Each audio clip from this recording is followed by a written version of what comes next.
ನಮಸ್ಕಾರ. ಮೆಗಾ ಸುದ್ದಿ ವಿಶೇಷ ಚರ್ಚಾ ಕಾರ್ಯಕ್ರಮಕ್ಕೆ ಸ್ವಾಗತ. ನಾನು ಸಂಪತ್ ಭಂಡಾರು.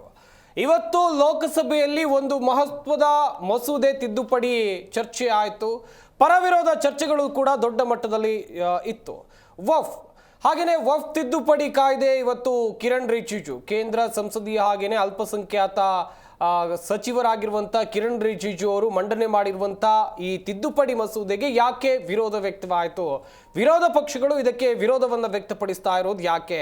ಒಂದ್ ವೇಳೆ ವಫ್ ತಿದ್ದುಪಡಿ ಮಸೂದೆ ಅಂಗೀಕಾರ ಆದರೆ ಏನೆಲ್ಲ ಬದಲಾವಣೆಗಳಾಗಬಹುದು? ಇದೇ ವಿಚಾರದ ಕುರಿತು ನಾವು ನಿಮಗೆ ಮಾಹಿತಿಯನ್ನು ಕೊಡ್ತಾ ಹೋಗ್ತೀವಿ. ಇದೇ ನಮ್ಮ ಚರ್ಚಾ ವಿಷಯ, ವಫ್ ವಾರ್ ಪರ ವಿರೋಧ.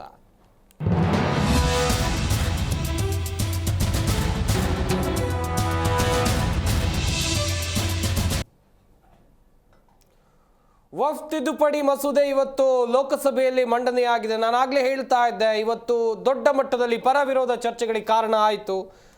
ಲೋಕಸಭೆಯಲ್ಲಿ ವಫ್ ಪರ ವಿರೋಧ ವಾರ್ ಜೋರಾಗಿತ್ತು. ವಿಪಕ್ಷಗಳ ತೀವ್ರ ವಿರೋಧದ ಮಧ್ಯೆ ಮಸೂದೆಯನ್ನು ಮಂಡನೆ ಮಾಡಲಾಗಿದೆ.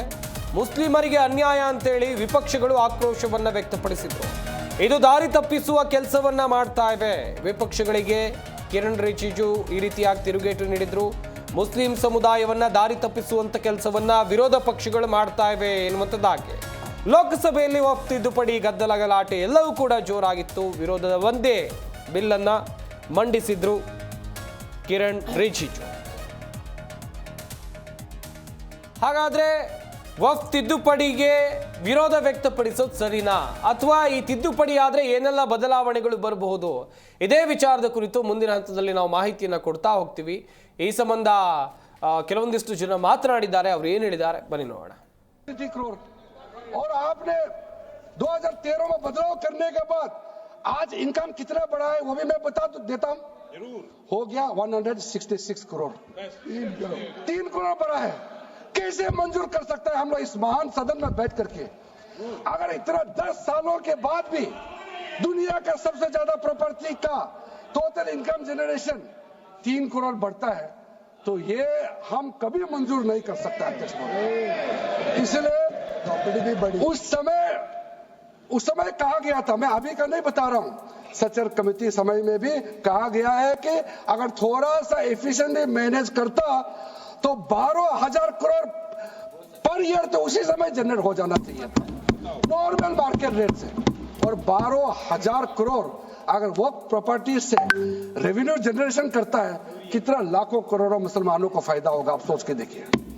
इसलिए सर आप लोग भी, मैं अनुरोध करता हूं कि आप लोग भी वक्त के बारे में जानना था, हमारा वामसी पोर्टल को क्लिक करके आप लोग देखिए. सर आज वो 4.9 लाख से बढ़ करके टोटल वक्फ प्रॉपर्टी बन गया है 8.72 लाख.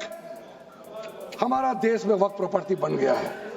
और आप कल्पना कीजिए 8.72 लाख प्रॉपर्टी वक्फ का है. उसको अगर हम सही तरीके से मैनेजमेंट करता तो हमारा मुसलमानों का ही नहीं है, देश का तकदीर बदल जाएगा. इतना प्रॉपर्टी हमारे पास.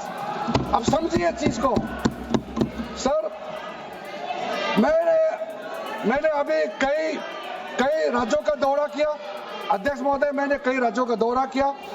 मैं एक एग्जांपल आपको जरूर देना चाहूंगा. मैं बहुत इंप्रेस हो गया जब मैं पिछली बार जम्मू कश्मीर गए. जम्मू कश्मीर में हमारा नई वहां वक्फ बोर्ड का चेयरपर्सन बनी और मैंने पूछा कि आप जब वक्फ बोर्ड का चेयरमैन बनी तो उस समय क्या हालत थी और आज क्या हालत है. उन्होंने बोला कि सर जब उन्होंने पदभार संभाली तो उसमें कोई इनकम का, कोई व्यवस्था का, रिकॉर्ड का ठीक ठाक कुछ भी नहीं था. और उन्होंने आने के बाद 40 करोड़ रेवेन्यू इनकम उन्होंने जनरेट करना शुरू किया, मुझे बताया. और ಆಗಲೇ ನಮ್ಮ ಅಖಿಲ ಭಾರತ ಕಾಂಗ್ರೆಸ್ ಪಕ್ಷದ ಮುಖಂಡರುಗಳೆಲ್ಲ ಹೇಳಿದ್ದಾರೆ, ವಕ್ಫ್ ಬಿಲ್ಲನ್ನೇನು ಅವರು ಮಸೂದೆಯನ್ನು ತಂದಿದ್ದಾರೆ, ಅನೇಕ ತಿದ್ದುಪಡಿಗಳಾಗಬೇಕಾಗಿದೆ, ಅದರಲ್ಲಿ ಎಲ್ಲರ ಮನಸ್ಸಿಗೂ ಕೂಡ ತೃಪ್ತಿಯಾಗುವಂಥ ಮಸೂದೆ ಅಲ್ಲ ಅದು ಅಂತ ಹೇಳಿ ಈಗಾಗಲೇ ನಮ್ಮ ಪಕ್ಷದ ಮುಖಂಡರುಗಳು ಪ್ರತಿಕ್ರಿಯೆ ಮಾಡಿದ್ದಾರೆ. ಇಡೀ ದೇಶದಲ್ಲಿ ಅದಕ್ಕೆ ಒಂದು ರೀತಿಯಲ್ಲಿ ವಿರುದ್ಧವಾದಂಥ ಪ್ರತಿಕ್ರಿಯೆ ಆಗ್ತಾ ಇದೆ. ಅದರಲ್ಲೂ ವಿಶೇಷವಾಗಿ ಮುಸ್ಲಿಂ ಸಮುದಾಯದವರು ಅದನ್ನು ಒಪ್ಕೊಂಡಿಲ್ಲ. ಹಾಗಾಗಿ ಇವತ್ತು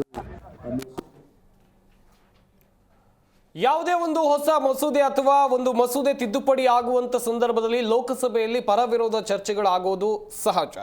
ವಕ್ಫ್ ತಿದ್ದುಪಡಿ ಮಸೂದೆ ಮಂಡನೆ ಆಗಿದೆ. ವಕ್ಫ್ ತಿದ್ದುಪಡಿ ಮಸೂದೆ ಮಂಡನೆ ಆದ್ರೆ ಯಾವೆಲ್ಲ ಅಂಶಗಳು ಇದಕ್ಕೆ ಸೇರ್ಪಡೆ ಆಗುತ್ತೆ, ಏನೆಲ್ಲ ಬದಲಾವಣೆಗಳಾಗಬಹುದು, ಚರ್ಚೆಯನ್ನ ಮಾಡ್ತಾ ಹೋಗೋಣ. ನಮ್ಮ ಸ್ಟುಡಿಯೋದಲ್ಲಿ ಅತಿಥಿಗಳು ಕೂಡ ಜಾಯ್ನ್ ಆಗಿದ್ರೆ, ಮೊದಲೇದಾಗಿ ಮುಸ್ಲಿಂ ಮುಖಂಡರಾಗಿರುವಂತಹ ಶಫೀಲ್ಲಾ ಅವರು ನಮ್ಮ ಈ ಕಾರ್ಯಕ್ರಮದಲ್ಲಿದ್ದಾರೆ. ಸರ್ ನಮಸ್ಕಾರ, ಕಾರ್ಯಕ್ರಮಕ್ಕೆ ಸ್ವಾಗತ. ಹಾಗೆಯೇ ಹೈಕೋರ್ಟ್ ವಕೀಲರಾಗಿರುವಂತಹ RLN ಮೂರ್ತಿ ಅವರು ಕೂಡ ನಮ್ಮ ಈ ಕಾರ್ಯಕ್ರಮದಲ್ಲಿದ್ದಾರೆ. ಸರ್ ನಮಸ್ಕಾರ, ಕಾರ್ಯಕ್ರಮಕ್ಕೆ ಸ್ವಾಗತ. ಮೂರ್ತಿ ಸರ್, ನಿಮ್ಮಿಂದಲೇ ಆರಂಭಿಸೋಣ. ಪ್ರತಿಯೊಂದು ಮಸೂದೆ ಬರುವಾಗ ಪರ ವಿರೋಧ ಚರ್ಚೆ ಇರೋದು ಕಾಮನ್ ಸರ್. ಈ ವಕ್ಫ್ ತಿದ್ದುಪಡಿ ಮಸೂದೆ ಒಂದ್ ವೇಳೆ ಈಗ ತಿದ್ದುಪಡಿ ಮಂಡನೆ ಆಗಿದೆ, ತಿದ್ದುಪಡಿ ಆದ್ರೆ ಏನೆಲ್ಲ ಚೇಂಜಸ್ ಆಗ್ಬಹುದು, ಹಿಂದೆ ಹೇಗಿತ್ತು ಮುಂದೆ ಹೇಗಾಗಬಹುದು ಅಂತ ಹೇಳಿ ಸರ್. ನೋಡಿ, ಪರ ವಿರೋಧದ ಮಧ್ಯೆ ಚರ್ಚೆ ಆಗಿ ಸಂಸತ್ನಲ್ಲಿ ಒಂದು ಕಾಯ್ದೆ ಜಾರಿಗೆ ಬರೋದು ಇದು ಸರ್ವೇ ಸಾಮಾನ್ಯ. ಓಕೆ, ಇದು ಒಂದು ಸಭೆ, ಸಂಸತ್ನ ಒಂದು ಶಾಸನ ಸಭೆ, ಏನು 2 ಸಭೆಗಳಿದ್ದಾವೆ, ಲೋಕಸಭೆ ರಾಜ್ಯಸಭೆ. ಇದರಲ್ಲಿ ಯಾವುದೇ ಒಂದು ಬಿಲ್ಲು ಪಾಸ್ ಆಗಬೇಕಾದ್ರೆ ಚರ್ಚೆ ಆಗೋದು ಸರ್ವೇ ಸಾಮಾನ್ಯ, ಅದು ಸಾಮಾನ್ಯ ಸಂಗತಿ. ಅದರಲ್ಲೂ ಏನಾಗುತ್ತೆ ಅಂದರೆ, ಕೆಲವು ರಿಲಿಜಿಯಸ್ ವಿಚಾರಗಳು ಚರ್ಚೆ ಆಗಬೇಕಾದಾಗ ಸ್ವಲ್ಪ ಮಾಧ್ಯಮದವರಾಗ್ಬೋದು, ಸ್ವಲ್ಪ ಬೇರೆ ವಿರೋಧ ಪಕ್ಷದವರಾಗ್ಬೋದು. ವಿರೋಧ ಪಕ್ಷ ಅಂದರೆ ಯಾರು ಅಂದರೆ, ಇಲ್ಲಿ BJP ಅಧಿಕಾರದಾಗಿದ್ದಾಗ ಕಾಂಗ್ರೆಸ್ ವಿರೋಧ ಪಕ್ಷ, ಕಾಂಗ್ರೆಸ್ ಅಧಿಕಾರದಾಗಿದ್ದಾಗ BJP ವಿರೋಧ ಪಕ್ಷ, ವಿರೋಧ ಪಕ್ಷಗಳು. ಇಲ್ಲೇನಾಗಿದೆ, ಈ ವಕ್ಫ್ ಅನ್ನೋದೊಂದು ಏನು ನಮ್ಮ ಎಂಡೋನ್ಮೆಂಟ್ಸ್, ಮುಸ್ಲಿಮ್ ಎಂಡೋನ್ಮೆಂಟ್ ಅಂತ ಇದು ಅಂದರೆ ಮುಸ್ಲಿಮ್ಗೆ ಸಂಬಂಧಪಟ್ಟಂಥ ಒಂದು ಕಬರ್ಸ್ಥಾನ್ ಆಗ್ಬೋದು, ಒಂದು ದರ್ಗಾ ಆಗ್ಬೋದು, ಅಥವಾ ಒಂದು ಮಾಸ್ಕ್ ಆಗ್ಬೋದು, ಒಂದು ಪ್ರಾರ್ಥನಾ ಸ್ಥಳ ಅಥವಾ ಮೈದಾನ ಆಗ್ಬೋದು. ಆ ಒಂದು ಏನು ರಿಲಿಜಿಯಸ್ ಆಗಿ ಯೂಸ್ ಮಾಡ್ತೀವಿ ನಾವು, ಅದನ್ನು ಅಂಥ ಪ್ರಾಪರ್ಟಿಗಳನ್ನ ವಕ್ಫ್ ಪ್ರಾಪರ್ಟಿ ಅಂತ ಕರಿತೀವಿ ನಾವು. ಆ ಪ್ರಾಪರ್ಟಿಗಳನ್ನ ಮ್ಯಾನೇಜ್ಮೆಂಟು ಸರಿ ನೋಡಿ ಸರ್, ಇದು 1863 ಬಂದಿರತಕ್ಕಂಥ ಒಂದು ಕಾಯ್ದೆ. ಓಕೆ, 1863 63ನೇ ಇಸ್ವಿಯಿಂದನೇ ಈಗ ಹಿಂದೂ ಧರ್ಮದಲ್ಲಿ ಯಾವ ಥರ ಪ್ರಾಪರ್ಟಿಗಳು, ದೇವಸ್ಥಾನಗಳು, ಮಠ ಮಾನ್ಯಗಳು ರಕ್ಷಣೆ ಮಾಡಬೇಕು ಅಂತ ನಾವು ಅಪೇಕ್ಷೆ ಪಡ್ತೀವೋ, ಅದೇ ರೀತಿ ಮುಸಲ್ಮಾನ್ ಧರ್ಮದಲ್ಲಿ ಅವ್ರಿಗೆ ಸೇರ್ತಕ್ಕಂಥ, ಅಂದರೆ ಅವರು ಸೇರಿರ್ತಕ್ಕಂಥ ಮತ್ತು ಅವ್ರು ಕಟ್ಟತಕ್ಕಂಥ ಒಂದು ಯಾವ್ಯಾವ್ದು ಇನ್ಸ್ಟಿಟ್ಯೂಷನ್ನು ಓದಲಿಕ್ಕೆ ಅನುಕೂಲ ಆಗಬೇಕು, ಮತ್ತು ಅವ್ರಿಗೆ ಅವ್ರ ಧರ್ಮದಲ್ಲಿ ಧರ್ಮದ ಧಾರ್ಮಿಕ ಅಚೀವ್ಮೆಂಟ್ ಮಾಡಬೇಕು ಅಂತಿರುತ್ತೆ. ಆ ಅಚೀವ್ಮೆಂಟ್ ಮಾಡೋಕ್ಕೋಸ್ಕರ ಆ ಪ್ರಾಪರ್ಟಿಗಳು ಅವಶ್ಯಕತೆ ತುಂಬ ಇರುತ್ತೆ. ಅದಕ್ಕೆ ಒಂದು ನೋಡಿ ಸರ್, 863 ಕಾನೂನಿನಲ್ಲಿ ನಾವು 863 1996 1954 1995 ಇಸ್ವಿಲಿ ಬಂತು, ತಿರುಗಿ 2013 ಅಮೆಂಡ್ಮೆಂಟ್ ಆಗಿದ್ದು. ನೋಡಿ ಸರ್, ಏನಾಗುತ್ತೆ, ನಮ್ಮ ಶಾಸಕರಾಗ್ಬೋದು, ನಮ್ಮ ಶಾಸನ ಸಭೆಗಳಾಗ್ಬೋದು, ಅವ್ರಿಗೆ ಸಂಬಂಧಪಟ್ಟಿದ್ದ ಏನೋ ಕೆಲವು ಬಿಲ್ಗಳನ್ನ ಸೈಲೆಂಟಾಗಿ ಪಾಸ್ ಮಾಡ್ಕೊತಾರೆ. ಇಲ್ಲಿ ನನ್ನ ಪ್ರಕಾರ ನಮ್ಮ ದೇಶದಲ್ಲಿ ವಾಸ ಮಾಡ್ತಕ್ಕಂಥ ಅಲ್ಪಸಂಖ್ಯಾತ ಮುಸ್ಲಿಮರಿಗೆ ಈ ಕಾಯ್ದೆ ತಿದ್ದುಪಡಿ ತರೋದ್ರಿಂದ ನನ್ನ ಪ್ರಕಾರ ಮೇಲ್ನೋಟಕ್ಕೆ ಸಂವಿಧಾನದ ಪ್ರಕಾರ ಏನು ತಪ್ಪು ಅನ್ಸಲ್ಲ. ಯಾಕೆಂದರೆ ಸರ್, ಒಂದು ಪ್ರಾಪರ್ಟಿನ ಮ್ಯಾನೇಜ್ ಮಾಡೋದು, ಒಂದು ಪ್ರಾಪರ್ಟಿನ ಯಾವ ರೀತಿ ಅಡ್ಮಿನಿಸ್ಟ್ರೇಷನ್ ಮಾಡಬೇಕು, ಒಂದು ಪ್ರಾಪರ್ಟಿಗೆ ಅದಕ್ಕೆ ಮುಖ್ಯಸ್ಥ ಯಾರು, ಅದಕ್ಕೆ ಸ್ಟೇಟ್ ಗೌರ್ಮೆಂಟ್ಗೆ ಏನು ಪವರ್ ಇರ್ತದೆ, ಸೆಂಟ್ರಲ್ ಗೌರ್ಮೆಂಟ್ಗೆ ಏನು ಪವರ್ ಇರ್ತದೆ, ಕಮಿಟಿ ರಚನೆ ಮಾಡೋದು, ಇದೆಲ್ಲ ಶಾಸನಬದ್ಧವಾಗಿ ಆಗ್ತಕ್ಕಂಥ ಕೆಲಸಗಳು. ಕೇವಲ ಮುಸಲ್ಮಾನ ಟಾರ್ಗೆಟ್ ಮಾಡಿ ಅವ್ರನ್ನ ಡಿಮೊನೈಸ್ ಮಾಡಬೇಕು ಅಂತ ಏನು ಕಾಯ್ದೆ ಅಂತ ಅರ್ಥ ಇಲ್ಲ. ಅದೇ ರೀತಿ ಅವ್ರಿಗೆ ಇದು ಏನಾಗಿದೆ ಗೊತ್ತಾ ಸರ್, ಈಗ ನಮ್ಮ ಲೆಜಿಸ್ಲೇಟರ್ಸ್ ಏನು ಮಾಡ್ತಾರೆ ಅಂದರೆ, ಅವ್ರನ್ನ ಎತ್ಕೊಟ್ಟ ಕೆಲಸ ಮಾಡ್ತಾರೆ, ಎತ್ಕೊಟ್ಟ ಕೆಲಸ ಮಾಡ್ತಿದ್ದಾರೆ. ಈಗ ಒಂದು ಸಂವಿಧಾನ ತಿದ್ದುಪಡಿ ಆಗಬೇಕು, ಒಂದು ಕಾನೂನು ಬರಬೇಕು, ಒಂದು ಕಾನೂನು ತಿದ್ದುಪಡಿ ಆಗಬೇಕು ಅಂದರೆ ಅದು ಸೆಂಟ್ರಲ್ ಸಬ್ಜೆಕ್ಟು, ಸ್ಟೇಟ್ ಸಬ್ಜೆಕ್ಟು, ಅದ್ರ ಪ್ರಕಾರ ಅವ್ರವರು ರಾಜ್ಯದಲ್ಲಿ ಕಾನೂನು ಮಾಡ್ಕೊತಾರೆ, ಅದು ದೇಶದಲ್ಲೂ ಕಾನೂನು ಮಾಡ್ಕೊತಾರೆ. ಈಗ ಅದನ್ನು ತಿದ್ದುಪಡಿ ಮಾಡೋಕ್ಕೆ ರಾಜ್ಯಕ್ಕೂ ಅಧಿಕಾರ ಇರ್ತದೆ. ಸರ್, ನಮ್ಮ ದೇಶದಲ್ಲಿ, ನಮ್ಮ ದೇಶ ಭಾರತ ಬಂದ ಮೇಲೆ, ಸ್ವತಂತ್ರ ಬಂದ ಮೇಲೆ, ಸ್ವತಂತ್ರ ಭಾರತ ರಚನೆ ಆಗಿದೆ, ಸುಮಾರು ರಾಜ್ಯಗಳು ಆಗಿದ್ದಾವೆ, ಭಾಷಾವಾರ ರಾಜ್ಯಗಳಾಗಿದ್ದಾವೆ, ಧರ್ಮವಾರ ರಾಜ್ಯಗಳು ಯಾವ ಆಗಿಲ್ಲ ಇನ್ನ. ಆದರೆ ಹಿಂದೂಸ್ತಾನ ಅಥವಾ ಇಂಡಿಯಾದಲ್ಲಿ ಏನು ಮುಸಲ್ಮಾನ್ ಪ್ರಾಪರ್ಟಿಗಳಿದ್ದಾವೆ, ಆ ಪ್ರಾಪರ್ಟಿಗಳನ್ನ ಮ್ಯಾನೇಜ್ ಮಾಡಲಿಕ್ಕೆ ಅಥವಾ ಪ್ರಾಪರ್ಟಿ ಮ್ಯಾನೇಜರ್ಗೆ ಅಥವಾ ಎಂಕ್ವೈರಿ ಮಾಡಲಿಕ್ಕೆ ಈಗ ಕೋರ್ಟ್ಗೆ ಅಧಿಕಾರ ಇಲ್ದಂಗೆ ಆಗಿತ್ತು. 1995 ಆಕ್ಟ್ ಪ್ರಕಾರ ಅದು ಕೋರ್ಟ್ಗೆ ಸಿವಿಲ್ ಕೋರ್ಟ್ ಯಾತನೋ ಜೂರಿಡಿಕ್ಷನ್ ಅಂತಿತ್ತು. ಅವ್ರನ್ನೇ ಒಬ್ಬರು ಮುತಾವಲಿಂದ ನೇಮಕ ಮಾಡಿ ಪ್ರಾಪರ್ಟಿ ಮ್ಯಾನೇಜ್ ಮಾಡೋಕ್ಕೆ, ಆಮೇಲೆ ಬೋರ್ಡ್ ಚೇರ್ಮನ್ ಅಂತ ಮಾಡಿ ಇದು ಈ ಪ್ರಾಪರ್ಟಿನ ಮ್ಯಾನೇಜ್ ಮಾಡೋದು, ಆ ಪ್ರಾಪರ್ಟಿನ ಮಾರಾಟ ಮಾಡೋಂಗಿಲ್ಲ. ಆ ಉದ್ದೇಶ ಏನಾಗಬೇಕು ಅಂತ ಸರ್, ಪ್ರಾಪರ್ಟಿ ಉದ್ದೇಶ ಏನಂದರೆ, ಅಲ್ಲಿ